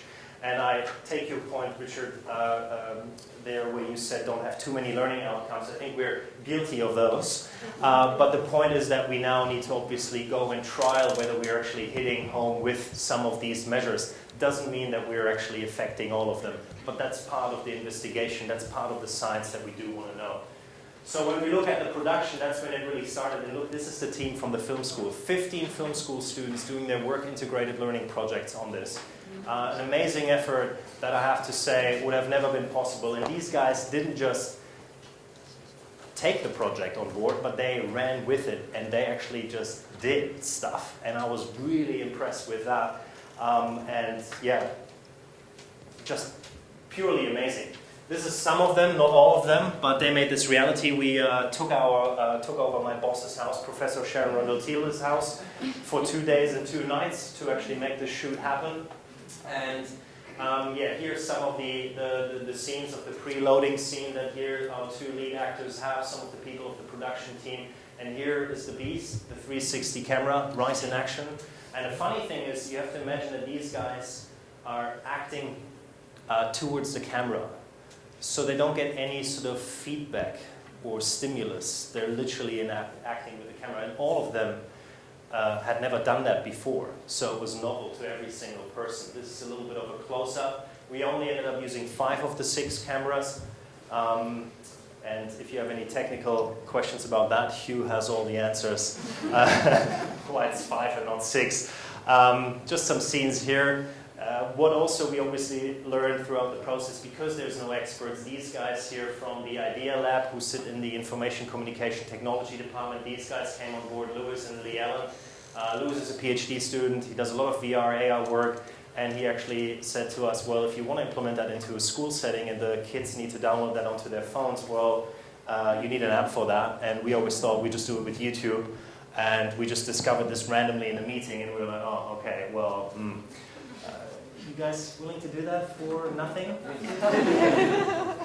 And they're like, yeah, okay, maybe. So the post-production has been huge, and this gentleman misspelled here in the news clip, it's actually Orson. He spent hours stitching the stuff together, and that's really where the time comes in. And I know I have to go quickly through these final slides. So the prototype, I give you a few ideas. This is how it looks, and we were supposed to showcase this to you today, but unfortunately, it only works on my phone thus far. It doesn't work on an Android and the iPhone, so we're still working on that, but it should be fixed by the end of the week. So this is then what it would look like if you put it in here. So you see the 2 stories, Elle and Tom. This is the starting scene of the girls. So what you can see is here how we put that interactive element into it. So the scene plays out. You're the user, as part of the experience, and eventually you get presented different choices to drink. So you can say yes or no. Then it falls into the party setting. You have a few sleazy characters, good characters, all the bells and whistles. You can go dance, go eat food, all those different types of things. This is Jess, the drunk girl, getting a bit hammered on the beer pong game over here. There she's suffering the consequences of that. And this is the aftermath after they all got home. So essentially we had And this is my final comment to this. We had a news station there, Channel 9 News, and they came in and they spent an entire hour with us on set. And now when in 2014 I delivered this program just with game elements, yes, we had some press and they came out, but they came and they quickly got their story and they left. Now this one was really engaging and new, and I actually spent the whole hour on the set and did a big feature on it on the Friday night news. And that gave me a lot of confidence that we're on track to something really groundbreaking. Now, pilot testing, still want to do one in November, and then we'll actually roll it out in 2017 across 36 schools. So this is a longitudinal stratified cluster randomized control trial design to more than 2,000 students in Queensland. And yeah, hopefully by next year I have some data to tell you whether we, got kids to drink more alcohol or hopefully less. So thank you very much.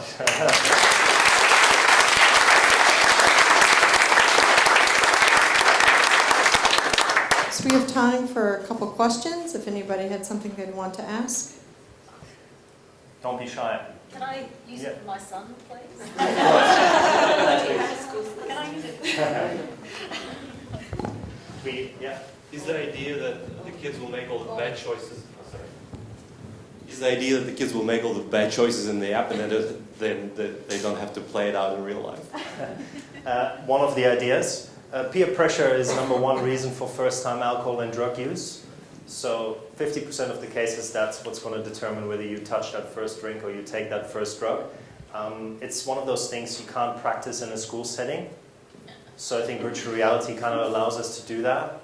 And yes, many will play all those bad choices first. Then they might try some better choices because the experience ends fairly quickly when you just say yes to all the drinks because you black out fairly quickly.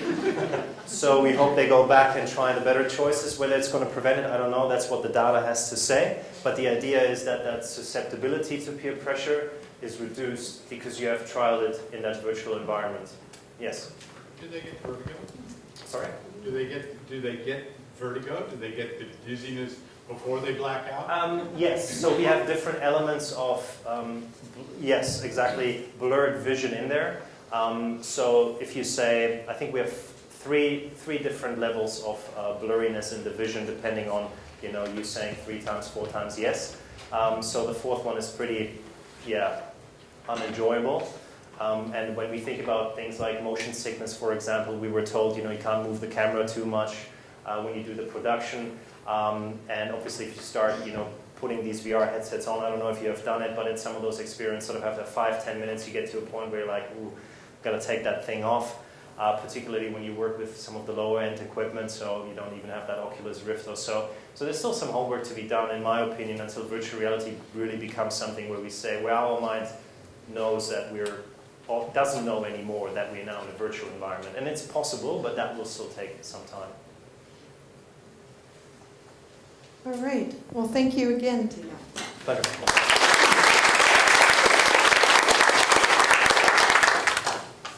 A theme of students as partners, working with our students, learning from the students is coming through in the planning piece, of course.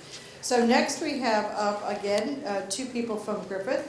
We have Anoop Katyar and Sean Duffy, who are going to share with us a project that they've been working on, and the title of the presentation is Enhancing Student Employability Skills Through Virtual Field Trips in the Hospitality Industry. And so taking this from a different perspective, and one of the pieces I like about the variety of speakers today is to hear how it's hitting in different content areas, and maybe that can help us all sort of think about from our own discipline, our own specialty area, how can I take a concept and apply it and to what my students need and where my students are going. So I think, Sean, you're driving, is that true? Yes. Okay.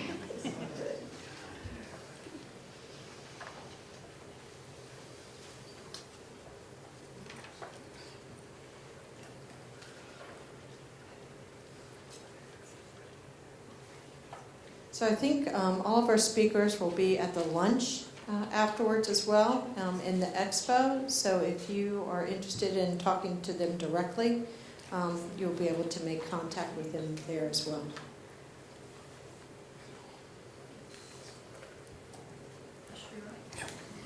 Right, good afternoon everyone.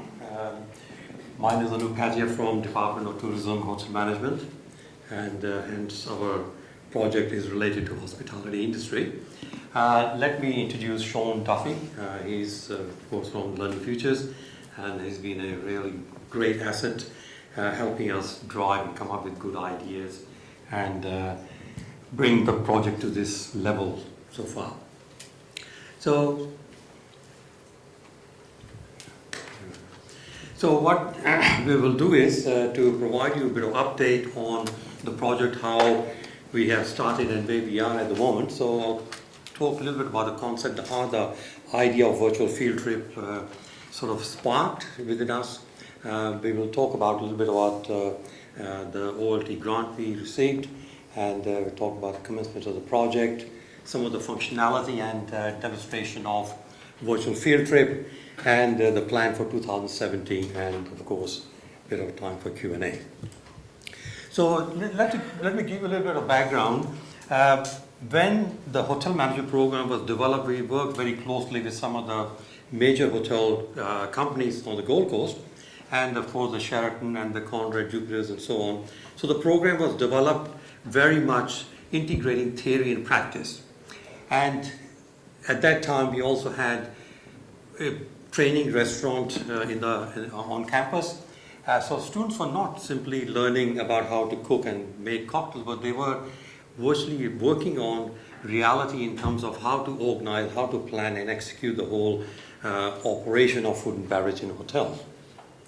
And then at that time, students also had 750 hours of work experience in the industry, and all these things which were happening gradually kept disappearing. And what we were finding was that the number of students we had in the programs were very large, and there were times when we had up to 500-600 students in second, third year courses, and taking students to a virtual field trip, physical field trip was virtually impossible. So hence the idea came that why not bring the hotels into the classroom? And the idea came, and some of the colleagues are present here. And at that time we had a very small grant from Griffith Business School to take a couple of technicians from the university, go to the hotel and take some images, some videos, and try to link in some of their documents, for example menus, wine lists, and some of the other documents like for purchasing and so on, and bring that into the university and convert that into a kind of virtual field trip. And then of course within that there were some interviews also which were embedded. So at that time it looked something like this. It was fairly flat. It's simply you click onto one of the hotels and it will take you in and will say that you want to visit this restaurant, and you go in and so on. So in terms of when it was produced, the feedback which we were getting from students were very positive, because before this event, because students were having virtually no experience of visiting a hotel or restaurant. Okay, some students go and visit for the dining purposes, but many students don't have the opportunity to go to 5-star hotels and engage in the front and back of the house operation. So the positive feedback which was coming through, and we had some like a prototype virtual field trip already there. So we said, right, okay, what we'll do is we will apply for external grant with OLT, and we were fortunate enough to receive the grant, and in fact in that year the success rate was something like only 9%, so we were really pleased and honored to receive this grant. So it was a fairly good size grant. Could have been more. We would have been able to implement the Google Glasses and some of the real technology. But nevertheless, what we have is a big improvement from the past, and it is really providing students a good sort of learning tool. So this project is a 2-year project, started last year. And our objective was to really improve the technical aspects and bring into that true 360-degree experience. And other major criticism which we had from the students, now the program we were offering in the university is called International Tourism and Hotel Management.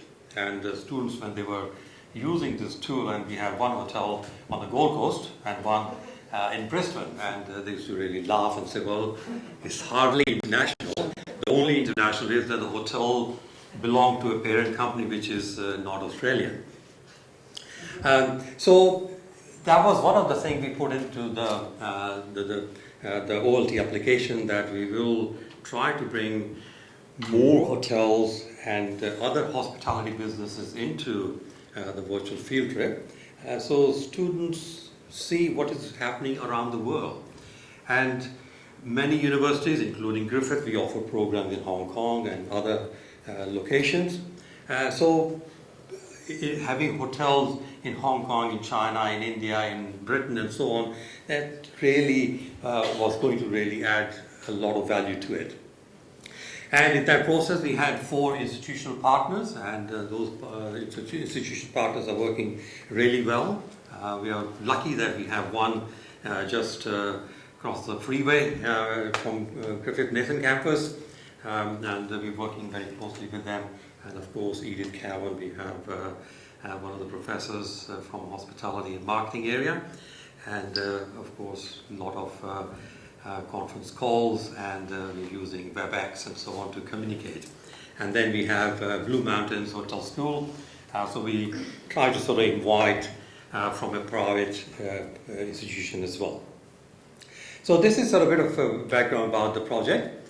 So the project aims were that to develop and trial the virtual field trip. So although we had that the pilot one, but which was very sort of basic level. So we were to develop and trial this, and we are also to develop and trial some of the authentic learning pedagogies, because students, they can go through the case studies and they can go through the exercises and textbooks and so on, but we plan to sort of work around some of the case studies in the real situations, so students can compare the trends and so on and come up with their ideas. So identify the document solutions. So we're going to build resources. So other institutions, when they adopt this, they have teaching resource and they can adjust to their curriculum. And then the next one is to evaluate the virtual field trip and authentic learning pedagogies. So we have been working on developing a very extensive, comprehensive instrument to gather all the data from students. One thing is to improve the virtual field trip, but the other is to really look at the effectiveness of the virtual field trip, the pedagogies we are trying, how it is impacting on the learning experience and the effectiveness and so on.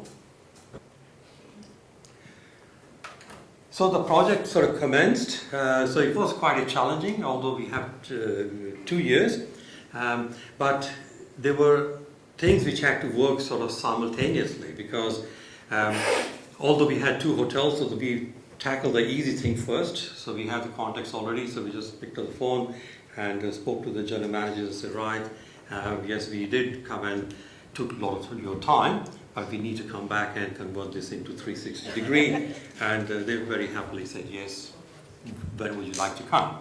So we went and we collected all the data. And then the main challenge was to communicate with a number of other hotels. Now, we didn't want to just take any odd hotel. We had a selected list we wanted to involve, and we must have contacted something like 40, 50 different hotel companies, and that took up quite a lot of time. But we were lucky that quite a number of those, and in fact, more than what we bid it for, had really put their hands up and they said, yes, please come along, and happy to be part of it.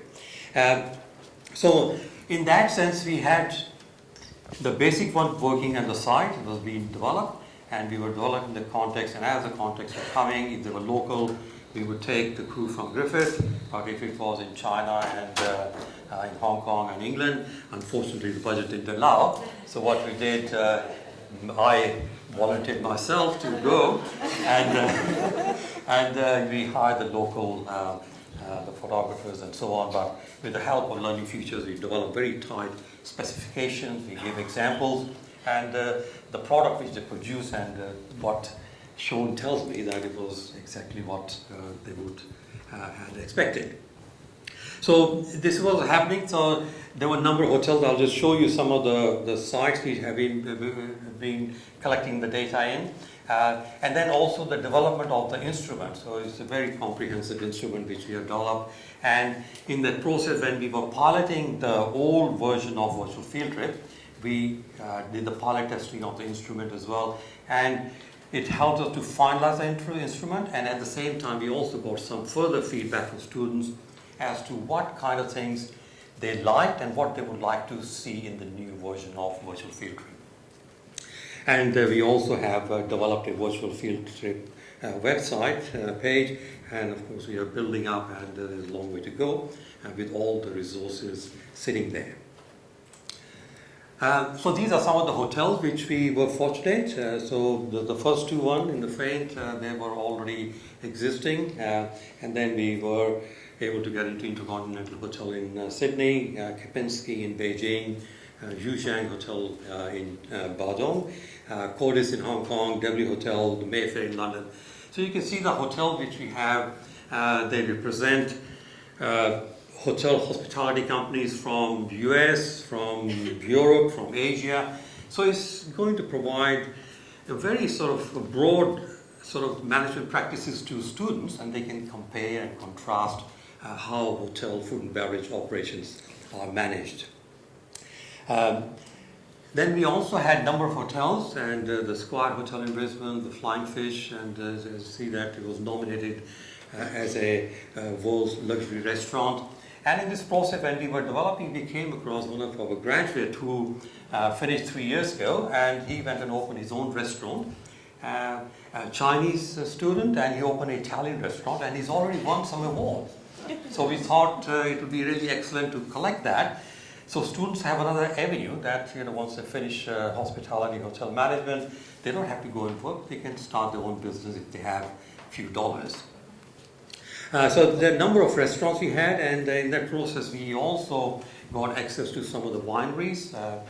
We have already done the shooting at the Ocean View, and in next month or so we'll be going to WA with the help of Edith Cameron and our partner there.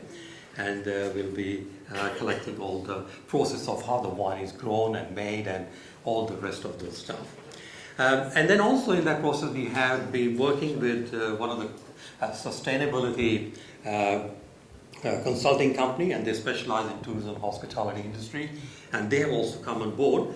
And in our resources we have built a nice interview with the CEO, and they have donated, or they've given us access to a lot of case studies in the hospitality industry where students can see what good work is going on and so on. Now, in terms of the evaluation of the virtual field trip, now it just gives a bit of brief here that we have done the pilot and the data. So there's going to be pre-test and the post-test, so we can collect the data in terms of what students were expecting and what they really gained from that.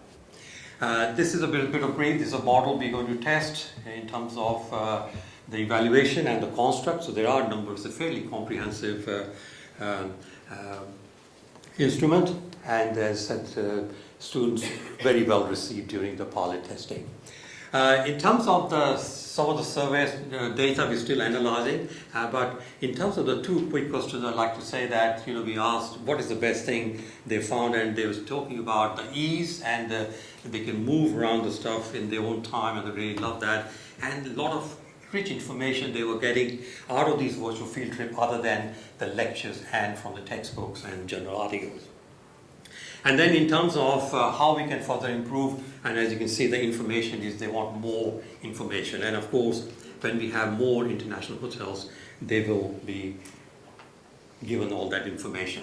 Now the functionality of virtual field trip, so we have incorporated with the help of our experts. I'm not a tech person, I can only use the computer, that's about my limitation. So we have the 360 virtual environment, we have all the icons and so on, and we are at the moment going to build the compare functions we're working very closely with. So I'll just pass on to Sean quickly to just demonstrate some of the work which has been done so far. So the actual URL that you're looking at here is the actual project, the actual resource, the tool. If you want to look at the project pages, we've got a separate domain, obviously being an OLT project and having all these partner institutions, it can't be branded as a particular institution because it's all funded from a variety of organisations. So it's virtualfieldtrips.edu.au if you'd like to have a look. So that one there takes you to the project page, sorry, my throat's a bit sore. Takes you to the project page which has all the information about the actual OLT project, all the team that's involved, the functionality of the tool, all the deliverables and associated information. As Anoop mentioned, there is a further sort of implementation guide about how to use the resource, how to structure assessments, learning and teaching activities around it, etc. The other, there's a separate section there also about EarthCheck, which have been quite nicely involved in the project, which obviously approaching large-scale organisations' sustainability practices and how all of that gets addressed. So the actual tool, as I did mention previously, we sort of went from having 2 locations through to something that was much more scalable. What we didn't want to do was to lock ourselves into a particular plugin or a 360 plugin and so on. For various reasons, obviously getting bandwidth heavy, things about iPads, other tablet devices and mobile phones. So what we stuck with was it's called if you're into web design terms, which is a responsive design. So when you're looking at it, this particular view is more of a mobile phone view. So if you're looking at it from an iPad, you get to this sort of thing. If you're looking at it from a large computer screen, it gets quite wide and much bigger. So it still behaves the same, it doesn't behave differently, so we're not alienating anyone in any way. For each of these, sorry, let me go back a step. So obviously we have 11 locations there at the moment, another 2 that are sort of in production. Obviously those get randomised every time you come to the page, so we're not giving any sort of priority or hierarchy to the different organisations. One of the key ones here is, one of the, obviously quite attractive ones, the Intercontinental Hotel. We've got some quite beautiful, it's quite a beautiful location. I think it's about 500 to 550 a night on their base rates. So it gives you an idea of where they sit. So as you come into these locations, we have a description of the actual hotel, where it sort of sits in the market, the size of the hotel. And then we have interviews with people like the general manager, the executive chef, the purchasing manager, the HR manager. So, from a student's point of view, they get a really good cross-section of the different roles in the hotel, and instead of coming from an academic or someone in a lecture theatre, it's actually coming from the people that work in those different roles.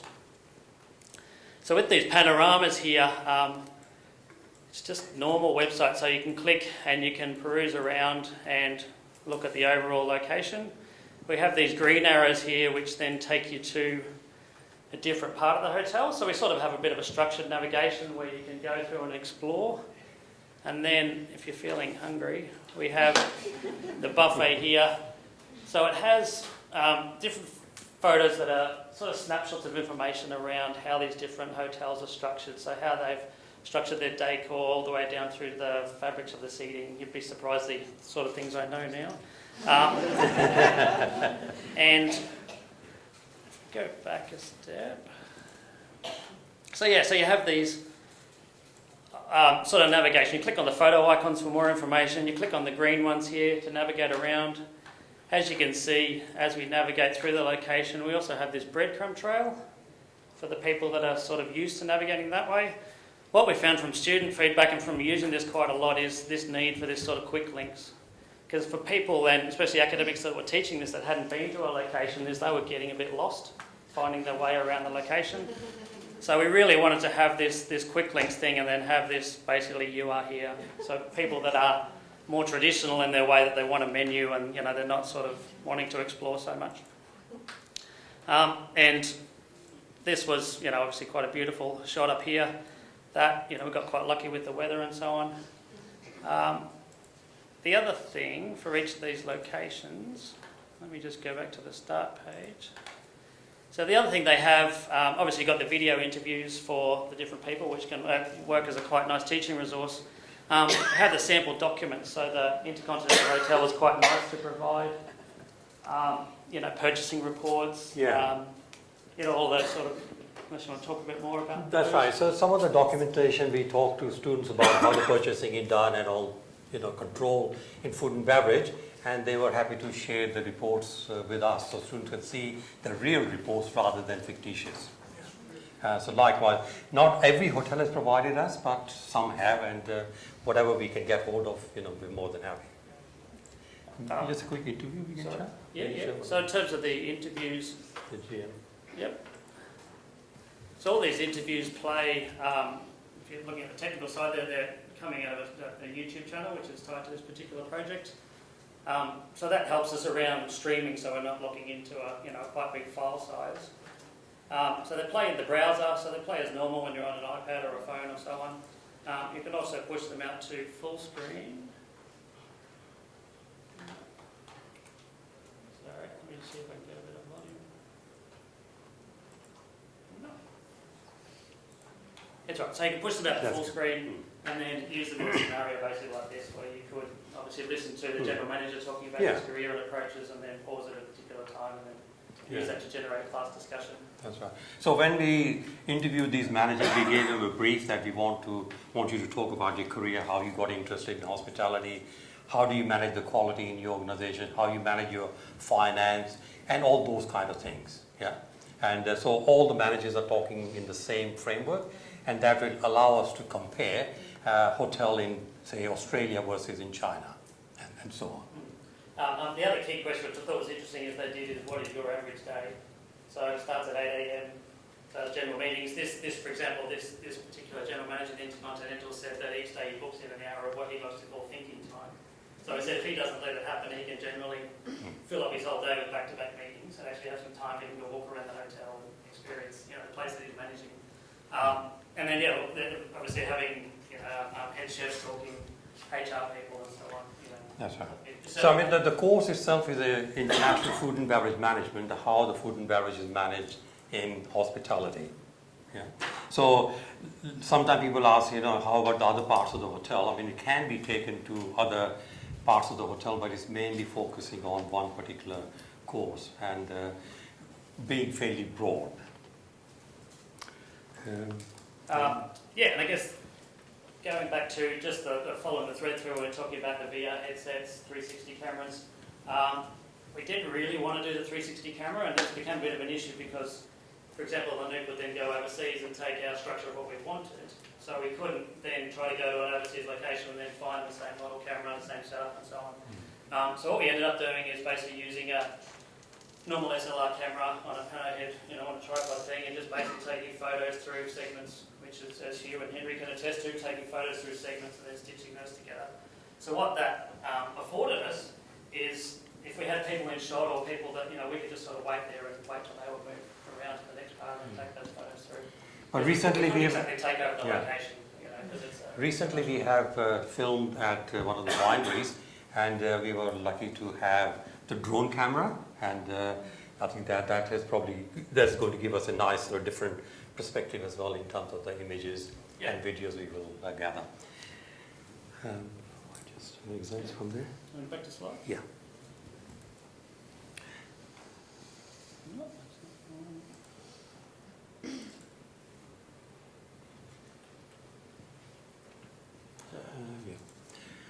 Right. So I believe we're going to upload the virtual field trip on the expo, and if people want to go and have a navigate and just have a look around, just remember it's still under progress because although we are hoping to implement that in semester 1 next year, it's still quite a bit of work still needs to be tidied up. So in terms of the plan for the next year, very soon we are meeting with all the partner institutions. We are going to do curriculum mapping. trying to integrate all the virtual field trip into the class lecture activities. We're going to design all the assessments and workshop activities and so on. So these things are going to happen very soon. Then we will implement the virtual field trip in semester 1, and apparently the UQ is also going to offer the same course in semester 1. We are offering. We are also teaching in Hong Kong in intensive mode. We are also offering a course in OUA, the same course. So we will have opportunity to trial out this particular instrument in different teaching modes. And of course, we'll have a lot of rich data from pre-test and post-test, and also in between we will have some focus group from students to really elicit how they are progressing and finding the use of virtual field trip and how useful it has been. So after semester 1 next year, we should have enough data, and we should be able to tidy up the virtual field trip further, and then seek adoption widely. And already we have been we are attending a lot of conferences, hospitality conferences, and whenever we go overseas, we talk to universities who are involved in tourism, hospitality, education, and a lot of institutions in the United Kingdom, US, and in Asia are showing a lot of interest. And we see that apart from Australia, we will have a very good adoption of this particular tool. Thank you very much for the quick presentation. Now, is there any questions? I know it's lunchtime soon.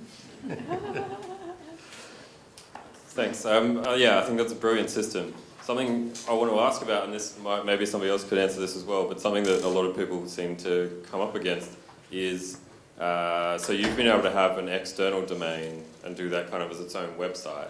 And I presume this is kind of core teaching material in one of your courses.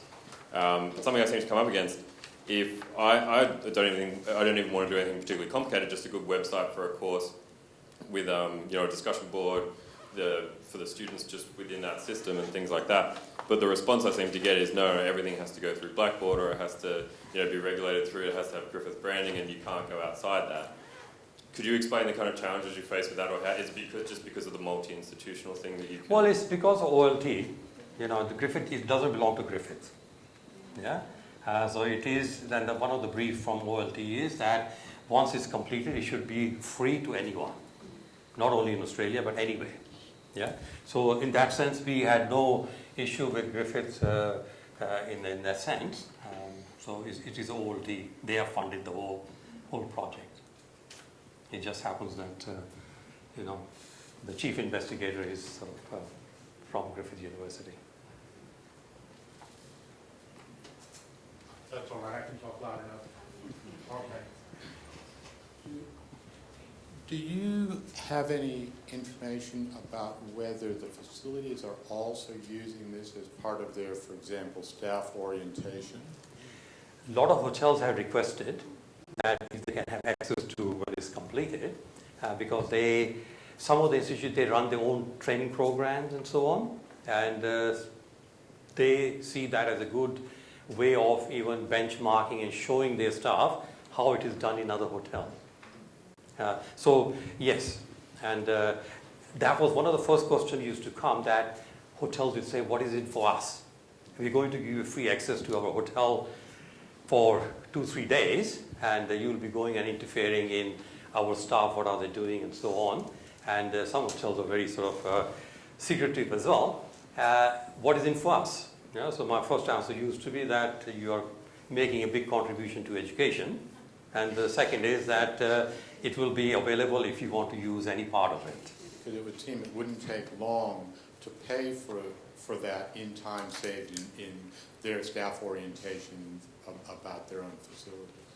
Sorry, I didn't catch I it. just think that it takes a lot of time to orient every new staff member, and if they can cut off an hour of that by having them do something online, then their time pays for itself very quickly. Exactly. Exactly. Yeah. Any other questions?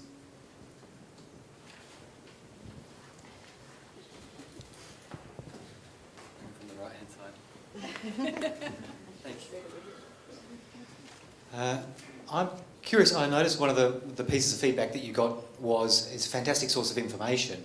And thinking about the other presentations we've had today about and looking at your intention of having the best sort of pedagogical approaches too, and making sure that you can see a good outcome from it. What have you found this is a fantastic way to explore and get information about all these locations. What have you found are the best kinds of activities or assessments or learning activities that help make it a really effective instrument? Yeah. Now, one of the activities we've been thinking of, about, and the person who's actually teaching the course at the moment, that we may get students to pick up 2 hotels, yeah, look at the food and beverage operation, do a critique, then look at the trends, what is happening around, and then come up with a suggestion to how would they remodel the existing outlets. So that will be like a final major project. That is one. Or other way we can do is perhaps say to students, right, pick up one of the hotels from the list, very critically examine all the food and beverage operations you have, and we can give them a scenario that, let's see that there is a demand for more food and beverage outlets. Which particular new restaurant you're going to introduce in your hotel? And they will have to do a business plan to work out the feasibility and all those kind of things. And then they have to make sure that what they offer is completely different from what is already being offered. And it has to tie in with the trends and so on. So in terms of the assessment, we see that it's going to really provide students, very much real. And then they will also have access to a lot of the documentations. They will listen to the philosophy of a general manager, the executive chef, how they manage quality, what are they really doing. So there are a number of these interviews. Now, not in every hotel we got the same level of staff, but we have general manager in all the hotels. We have somebody who is in charge of food production. We have somebody who is in charge of the whole food and beverage management. But in some cases, and in one of the hotels, it was very disappointing. We turn up, and out of 4 interviews, they said there was going to be only 1. You can't do anything. You're on the mercy. But the good thing is that out of 11, 12, there was only 1. And I said very clearly to the person there that unfortunately your hotel is going to look a bit, very poor in front of all these students in Australia, in the United States, and everywhere else. So that's the choice. All right, thank you.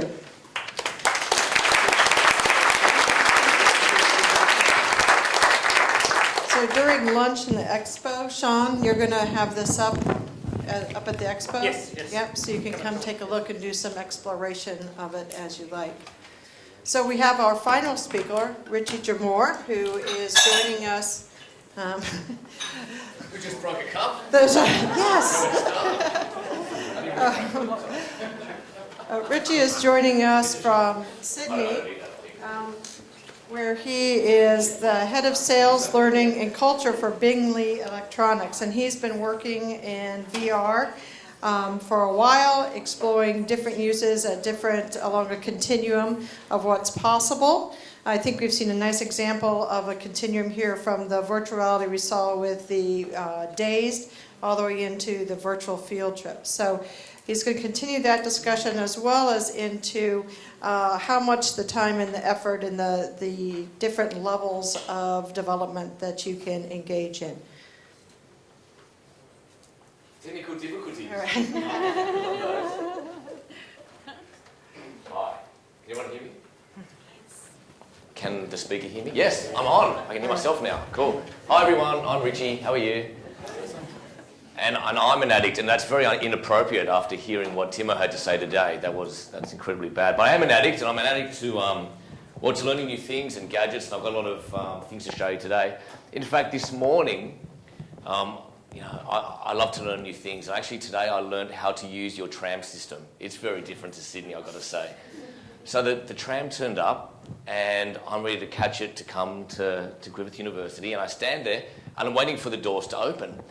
and I'm standing there, and the passengers are watching me, and I'm looking at them, and the tram just moves on. And I'm like this, and they're just looking at me like blank face, like, what is this guy doing? I had no clue at all. And then this like 10-year-old student, he just comes and on his phone, so I just stood next to him like a creep, like, what do I do? And he turns up, of course, what are you going to do?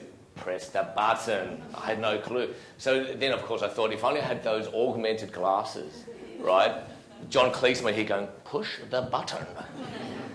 So today I'm going to talk about VR and AR. It's been fantastic to hear about everything today. I think, what I'm going to talk about is probably really just, what are the applications, what are the possibilities, and also maybe bring it back down to a case study of a practical thing that I've done in the last actually 4 weeks or so. I'm in corporate learning, so I'm the head, it's a fancy title, but I'm the head of learning, culture and sales at Bingley, which is a retailer based in New South Wales, family-based, hundreds of millions of dollars, but still very, in my position, still very autonomous. So what it means really is that I get to set and implement staff behaviours. I also organise all the product training, and all of that gets back down to performance coaching with our managers. So I train the trainer, so I manage the managers as to how they should be developing their staff. So I really wanted to look at, and I'm going to race through this. I know it's lunchtime, I'm hungry too, and a lot of this we might have just touched on already. But really, all of this that we're speaking about today, with virtual field trip, with the triage, with the blurred minds, for me, gets back down to influencing through distributed experience. And I know that a lot of the discussion that I've been hearing today has been about the effort you put in and the amount of time it takes to do a lot of these things. And it's very true.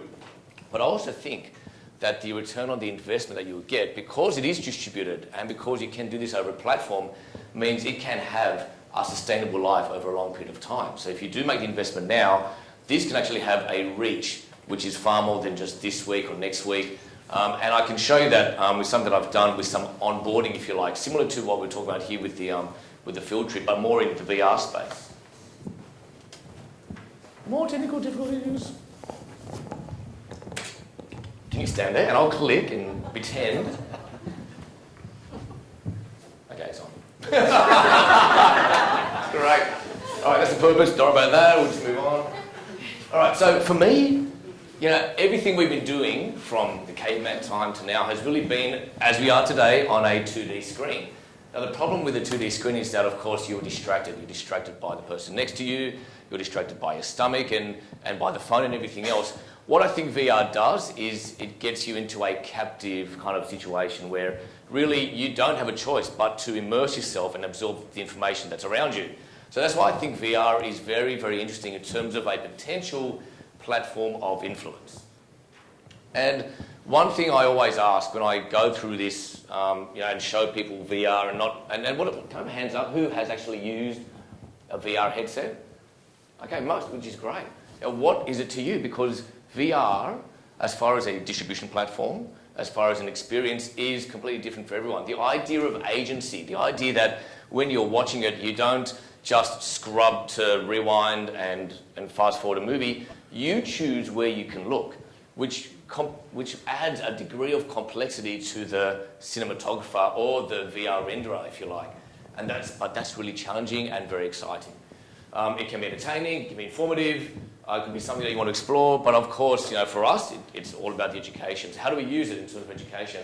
For those that are old enough, this is my mum's favourite show. This is the odd holodeck. But the idea of being able to immerse yourself in a world has been around for a very long time, and we're kind of getting there. If you look at the Vive, the headset itself is still a bit clunky, but to be able to walk around in a completely different environment has massive impact, I think, on those neurons firing in your head and the way you interact with that environment. Only yesterday I was reading about, and some people here might have read about it, is Microsoft Lab. Because they're into HoloLens, they have just released some YouTube videos showing how they can now simulate touch. I don't know if you read about that, but that is really interesting, where you've got a glove on, and if you've got a curved surface, as you move across, you can actually feel those bumps on your fingers. And it's be able to simulate not just the visual and audio information, but also the tactility as well, which I think is very interesting. So again, you know, I'm preaching probably to the converted, but we know what virtual reality is. It's being able to immerse yourself in a new environment. Augmented reality, and who knows the dude, Brian, you can't say anything. Who knows the dude on the right? What movie is that from? Oh, no one's old enough. Terminator, that's right. So back in 1984, Arnold Schwarzenegger was using AR to kill people. So it's been around for a very long time, of course. Google Glass, and I was lucky enough to have one of the first Google Glasses in Australia. But you know, now we've gone to Pokemon, and I know we've discussed it probably ad infinitum, but it is an interesting experience. If you look at where it came from, you know, Field Trip was an app that people used to explore landmarks, and then that was taken into another game which then used crowdsourced landmarks, and then all of that information was then put onto augmented reality. But it isn't just visual augmented reality as well. I was showing Professor Heidi and my other friends today, this morning, like I made it on time, of course, these AR, I'm not sure if you've heard of these, are called Hear Active Listening. So these go into your ears, you use an app, and you can actually change the soundscape. So I can make this whole place sound like we're in a chamber or the toilet down the hall, or I can make you all sound like robots, or I can dial you down. I don't have to hear a thing. It's fantastic. So it's not just about... No, I didn't mean that. I didn't want to hear what you said. But, you know, you can actually change the experience that you're having through your ears as well. And I think we talked a lot about audio today and how important audio is when it comes to that experiential kind of level. Look, we talked a lot about 360-degree video today. We don't need to define that. Mixed reality, this is really interesting stuff. Like, you know, you look at what Leap Motion is doing, Magic Leap, and you look at the HoloLens, and where you've, you know, as I think Timo said and as Richard said, you know, VR is when you move into a new reality. You know, mixed reality is when you bring things into your space and you can share things there, and that is incredible. Nothing's really out there yet. I mean, you can buy, if you've got a spare $3,000, you can buy a HoloLens. I haven't used one yet myself. Has anyone here used one? Okay, so I'm not alone. Okay, cool. But I can't wait to try these things out. It's going to be incredible. So, but why is it? Why is VR now suddenly, you know, it isn't just happenstance. This has all happened because of many reasons. Processing power, the fact that mobile phones now are pretty, you know, they're just like a computer these days as well. And the resolution on phones is incredible. I've got a Sony Z5 which has a 4K screen, and even when you've got a lens right up on it, it still looks pretty cool. Broadband speed. So again, we go back to that distribution, that experience you've got through a pipeline. Crowdfunding. I mean, Oculus came from crowdfunding. That's where it originally started. And anyone that had actually originally bought that got a free consumer version. Filmmakers right into it, video consumption, YouTube. You know, YouTube want to be the YouTube of VR as well, and they are a good platform for that. And of course, you know, GoPro, venture capitalists, it's all combined to bring the new VR paradigm that we have today. That's me. So we've got content consumption. You know, what are the best ways to do it? Obviously, at the moment, in terms of consumption, mobile devices are easily the best way to get that message out there. YouTube itself, or video, or other platforms like that, give you a way to be able to distribute that, and you can actually download, once you've got it localized, you can download it onto your actual phone, so you don't actually have to always be reliant on your broadband speeds.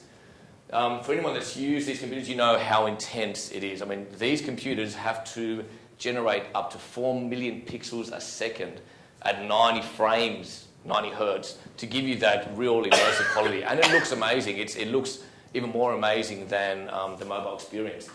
But of course, you know, content creation, you know, you can get 360-degree cameras that go onto mobile phones these days. I bought this in the States from AT&T for $199. You know, they are cheap. And they're nothing like the rigs that we were talking about before, but I used this one with a college in Sydney to you know, talk about the case study that we just did. $199 is very cheap, pre-stitched, so the skills that you need don't have to be massively increased in order to be able to try this stuff out. And of course, then you've got the Ozo, which I'm sure a lot of you here would be aware of as well, like $60,000 to even get into it. Content creation. Now, this is a big one. You know, Unity. Richard was talking about Unity. You know, I love the idea of Unity so that you can actually take video content and then make it more interactive. At the moment, YouTube is very linear. You put your little glasses on and you watch YouTube. All you're doing is you're sitting in there and you're kind of a head on a stick. With the ability to be able to create an experience, you need to use something like Unity in order to be able to navigate within that. So I think that's a big part. This is called co-spaces. Has anyone heard of co-spaces? These guys reached out to me. These guys are from Europe.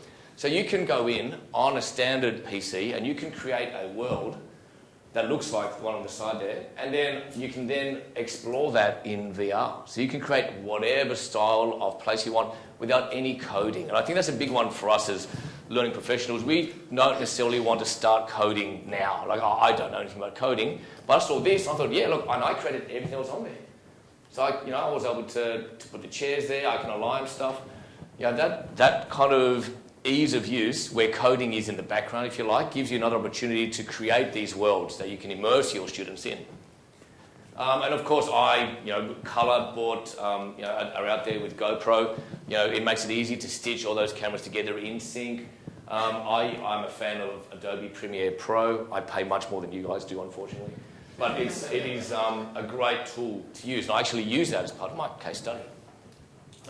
Now, just in learning. Now, this, I've got to say, is one of the ones that really interested me in the beginning. Not everyone is comfortable to be able to get up here and talk with confidence in front of a large group. But VR gives you a way to be able to put yourself in that space and practice it with your own content before getting out there. So this particular, I think it's called Fearless. This was one of the ones that is on the Samsung Gear VR. So you actually load up your own PowerPoint presentation, you get in there, and you have to teach yourself certain behaviours. For example, don't always look behind you at the presentation. Maybe don't stand behind the lectern because it's just not a barrier between you and the audience. And what you can also do is sit anywhere in any seat and actually check out what it looks like from there. Then you can record yourself. And you can actually record it and then play it back and hear your intonations, your pauses, and see how that actually works.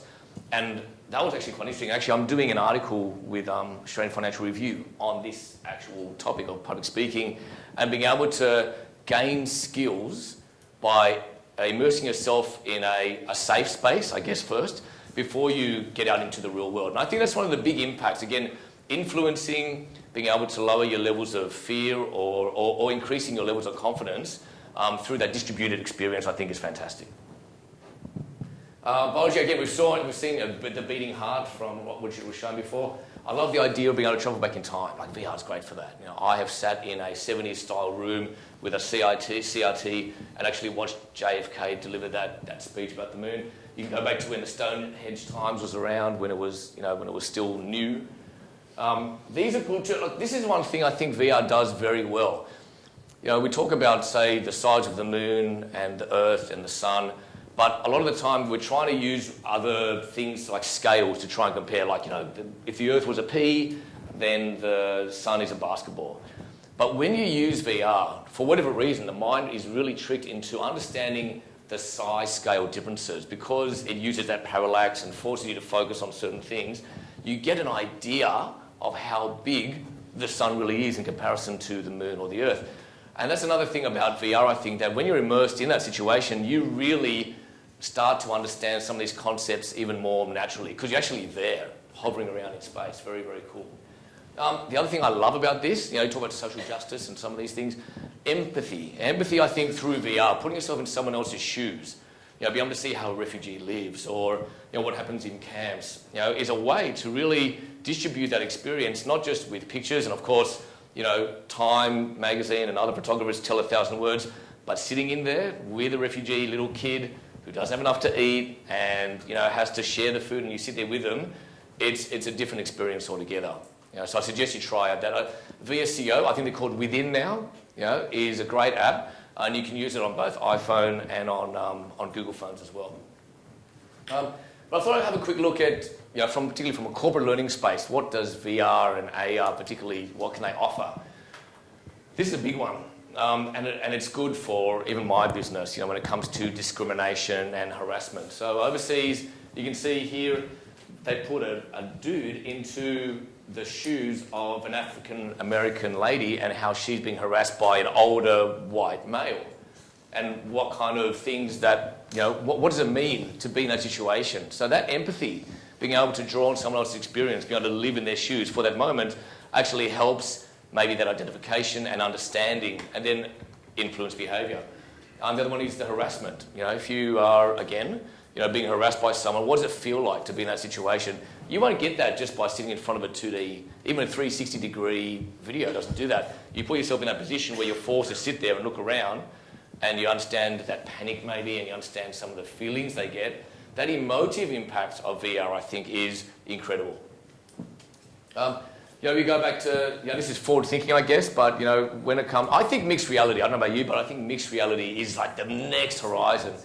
VR is good for certain applications, and a lot of the conversation today was about the novelty or the potential novelty of VR.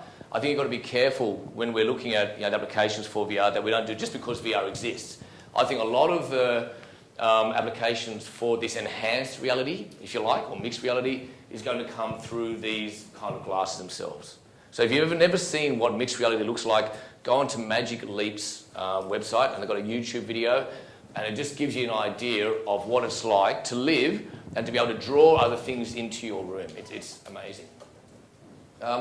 Medical procedures. You know, it's funny that you were talking about this before, because there's a great app on Gear VR which allows you to have a serious and urgent situation where you've got to make decisions, and you go through that almost like what the Blurred Minds does, where you've got a path you've got to take. You go one way or another. If not, you know, the dude dies. But if not, if you do it right, he lives, which is great. Conference calls. Again, look, I prefer to be standing in front of real people. I'm not a big believer in the conference call virtual thing. I think this is great. You know, we've got the energy coming, you know, going out and it's coming back. But it is one way, obviously, to create efficiencies when it comes to communication. And this brings me to the little case study that I did. And again, conscious of what we were talking about before when it comes to, you know, you've spent a year, right? You know, and it's a labour of love. It is my labour of love. You know, my job as head of sales at Bingley, I've got nothing to do with, you know, any of this stuff.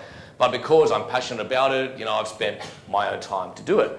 So I was approached by TAFE, New South Wales, to talk to them about what they could possibly do to inspire their teachers to start upskilling a little bit to be able to use new technology. So this is what we did. So the brief to me was to create a tour of a workshop. So Mount Druitt TAFE is in a very, would say, challenging socio-economic demographic kind of area. High rates of unemployment, like 6 generations of unemployment. So the student retention is very low as well. So they're always trying to find ways to engage their students. So I came in as a bit of a consultant, if you like, but I love the guys. Like, they're really passionate and they really want to engage with their students. So we thought, let's just do one little experiment and see how quickly we could just put together a VR tour of one place. And they said to me, how long would it take? How long would it take to do this from woe to go? I said about 4 weeks, no, 4 days, no, 4 hours. We said, we'll do this in 4 hours. So I had the brief. We did a bit of pre-planning. I was given that on the side. That's what the room looks like, along with all of this. So this wasn't part of the 4 hours. This was me doing my work. But they literally sent me, God bless them, right? They sent me that kind of sketch, along with some photos, which I then created as a proper room. And then from there, what I did was I tried to work out where the camera should be placed. So we did 8 scenes, simple as that. And we just moved the camera from place to place. Now, as Timo was saying before, moving a camera from side to side or moving it around is actually really screws with your mind, because when you yourself are not moving.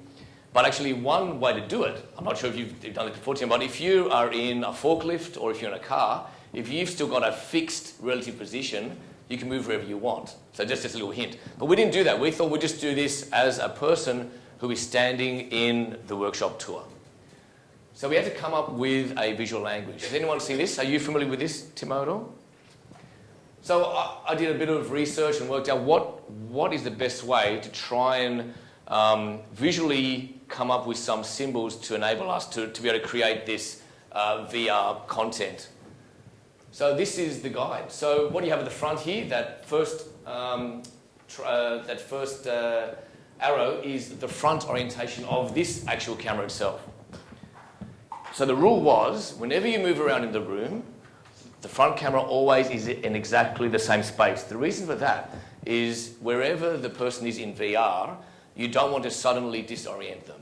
Doesn't matter where they are actually in the room, when you move, they're still looking in that direction.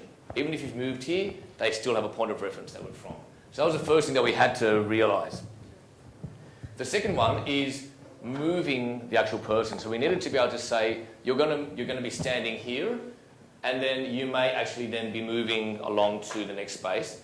But the important thing of that, of course, and anyone, again, you know, the guys here did the GoPro, is stitch lines are really cruel because they can make you look completely mutated. The good thing about this one here is that it's only 2 cameras, so there was a very easy stitch line here. So whatever we did, we had to move the person from here to here. But as we kept doing this, you can see that just from thinking about doing a simple, we'll just do a 360-degree video in VR, it wasn't that easy. You actually have to think and pre-plan this. But with all this pre-planning, we literally got this done in 4 hours flat. So we went there and we filmed this, and we filmed a shower. Yeah, actually there is a shower because you might get acid in your face. So this was actually, this turned out, it evolved in time. So this VR video ended up being a OHS tour. Because everything in this room was sheet metal, it was all about danger and all that sort of stuff. So there were product safety sheets everywhere. So he would talk about each one of those, and as he moved around, he'd make like loud noises, like actually cut things. And audibly, it actually made everyone kind of sit up. It was very, very, very effective. So we actually move around the room. Now, one of the tricks that we would do is that we had to really understand, and again, going back to what very interesting in what Timo did, is that you are talking to the camera as if they are a person. So you're trying to influence their behaviour. So this gentleman here, who actually, you know, he's just, not just, but he's a teacher there, but he's not an actor. So he had to learn how to speak to the camera as if they were a person. And again, that was a little thing that he had to learn, but he ended up being, very good at making jokes and, being able to interact and engage. In fact, he was, if you had the camera standing, for example, here, instead of just moving, because part of VR is being able to influence a person's gaze, and say, follow me this way, across here, and now we're going to look at this. So by the time that person's moved around, the viewer has actually followed them as well. And so you can see with these 2 pictures, even though we're in 2 different places, the angle relative to the camera is the same. So we actually use a protractor and a measuring tape so that when we transitioned from one shot to another, it looked magically like he was actually standing in that position but in another part of the room. That way, there wasn't that abrupt transition, from one space to another. I did this with them, so we finished the filming within 2 hours, a few cuts, a few takes. We'd have to run out of the room, listen for it, run back in, reset, do the next shot, and then I sat down with them in their conference room and actually edited this on a standard Adobe Premiere Pro, put it all together, and the end result was that we actually got a 7-minute tour of an OHS awareness, which blew their mind, to be honest. They'd never even thought that they could have a different platform to engage their students. And I think Neil mentioned just then, the fact that you do this once, then you can use this literally thousands of times. If that room stays the same, no matter what happens next, you can actually eliminate maybe some of that time spent to actually bring people in, do that physical presentation over and over again. They can sit here for 7 minutes. They might want to do an assessment and make sure that they understand all the things that are happening there. But that to me was the true impact, was that they now have a tool that they can use over and over again, so there's efficiencies there, but also they have hopefully influenced their guys to say, hey, this is a pretty cool place to be, but also some awareness about some of the occupational health and safety issues that they might have as well. Okay, we're almost done, and I know we're all wanting to go to lunch, but I think, again, my thoughts in terms of AR and VR, make sure whatever you do, don't go down the line of a 6-month project if it's just a novelty act. You've got to make sure that it's going to have purpose, that you understand yourself what your training outcomes are going to be. I still believe that mobile is easy to use. This is actually a VR headset. So this is from Dodo Case. It opens up like this, and you literally put your mobile phone in there and use this, and it's $20. And it's way smaller and easier to distribute than some of those bigger clunky ones as well. 360-degree video, yes, look, the purists would tell you that VR is not 360-degree video, etc., and back and forth. I think it is, because if you look at it, when you're dealing with real people in real situations and they're gaining some kind of experience and some kind of emotive reaction, to me that's virtual reality. Use Unity, because again, I want to take that to the next step and actually be able to navigate these video environments. I think that's going to be really cool. And it was Chris Milk from Within that said, that VR is the ultimate empathy machine, and I believe that in a big way. Therefore, that platform can be used to really influence our students' behaviours and even thoughts and kind of thought process about certain topics. One thing we didn't talk about today, and maybe I'll come back and talk about another time, is AI. Like, you look at where AI is heading. I don't know if anyone has used Google Assistant yet. Not Google Now, but Google Assistant. Has anyone used that? If you use Android, load Allo, A-L-L-O, and start talking to it like it was a person. So it's asked me, what colours do you like? What food do you like? So now when I talk to it, all I've got to say to it is, what is the nearest place for food that I like? It will just show me a sushi place or a Mexican restaurant or whatever. You don't even have to tell it what specifically you're looking for. It's amazing. So when you extend that kind of artificial intelligence into VR, I can see a lot of potential there. For example, gaze, being able to understand a person's gaze. So if you're in a VR space and you have an avatar talking to you, if you have subtle head nods, then AI might pick up that you understand. Or if you're kind of like this, it might come back and reinforce the topic with you. Or it might just ask you, do you understand it? And you might go, oh, and then it knows. So I think that's where AI's integration with VR could be quite interesting in the future. Again, this is the sort of questions I ask. Have you tried VR in a learning context? I guess it's more, kind of thought prompters right now because we've got to go. Do you plan to use VR? What scenarios would be appropriate? And that goes back to, that appropriateness of VR. And resources. So I was a one-man band that went to TAFE, did this thing. It was cool, but obviously when I look at what Timo did and, read like something out of The Force Awakens, it's the whole scrolling, credits. Yeah, you can put a lot of resources or you can put a little, but you can still have high impact. That's what I think. Sorry, I'm still talking. Any questions before we break for lunch? Yes. How do you address the equity issue? Because I would really love... Sorry, thank you. How do you address the equity issue is my question, because we can all want to do that, but I know I have students sitting in my class who don't have smartphones, and then where do they sit if I start introducing a VR thing into my class? So there's a mixture of BYOD, obviously. A lot of students do bring their own things now. If you're going to introduce this, you're right, you don't want to discriminate. It would be incumbent on, I would imagine, the faculty to maybe invest.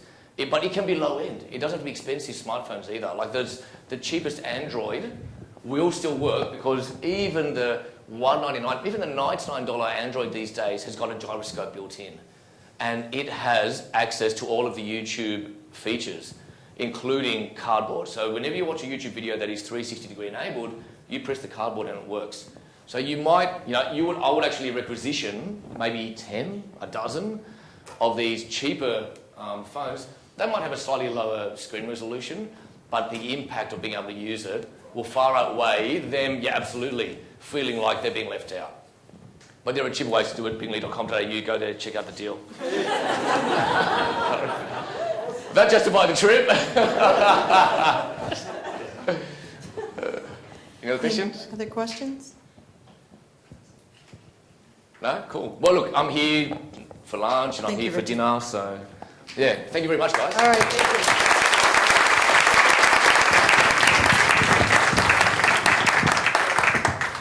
you. All right, well, before we go off to lunch, I want you just to think of really quickly, what is your key takeaway? And then I'm just going to ask for a couple of people to share from this morning. What's your key takeaway related to VR and what it can do for your students?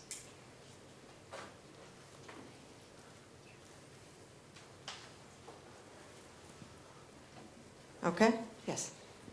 Okay, just a personal view. I think it's obviously an immensely powerful and versatile tool, but we have to have great care in adopting it, because there's a terrible danger that we can spend so much time focusing on the glamorous technology that we miss the fact that it's meant to be used for teaching, and the ultimate purpose is to improve student learning.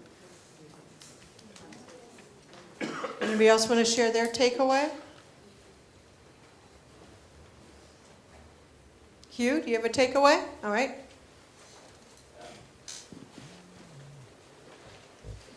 is a bit odd because I'm switching the live stream of this at the same time. But with VR, we don't know what we don't know yet. We really, I worked with Timo on the Blurred Minds project, and even on Friday we were just having issues with little tiny admin-y things that we would have expected to kind of go smoothly, but just because we haven't done it before, we got tripped over by them. So we don't know what we don't know. Get in there and have a play, though. It's becoming easier by the minute. Thank you, Hugh. Yes. Thank you. I think there is a lot of very interesting and useful resources out there, but it requires a lot of initial time and resource commitment, and that's the challenge. I am full of ideas, but no time and no money.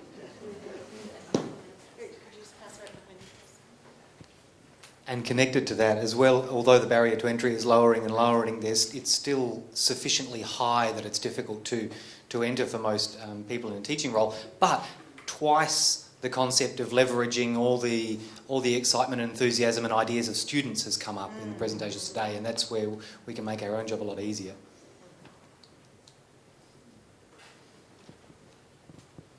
Anybody else?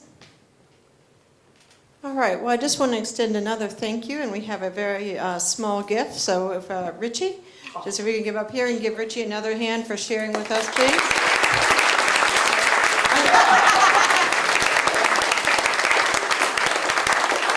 All right, we have Anoop and Sean, if you would come up, please.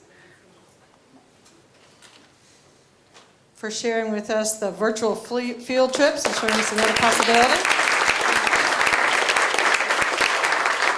And then Timo, the dazed. I always want to say dazed and confused, but never mind.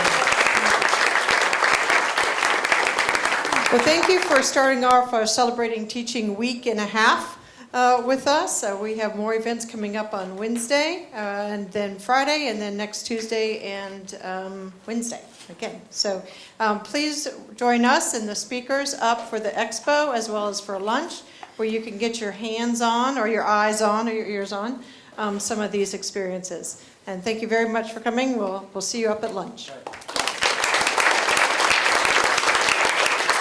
I forgot to draw the number. All right.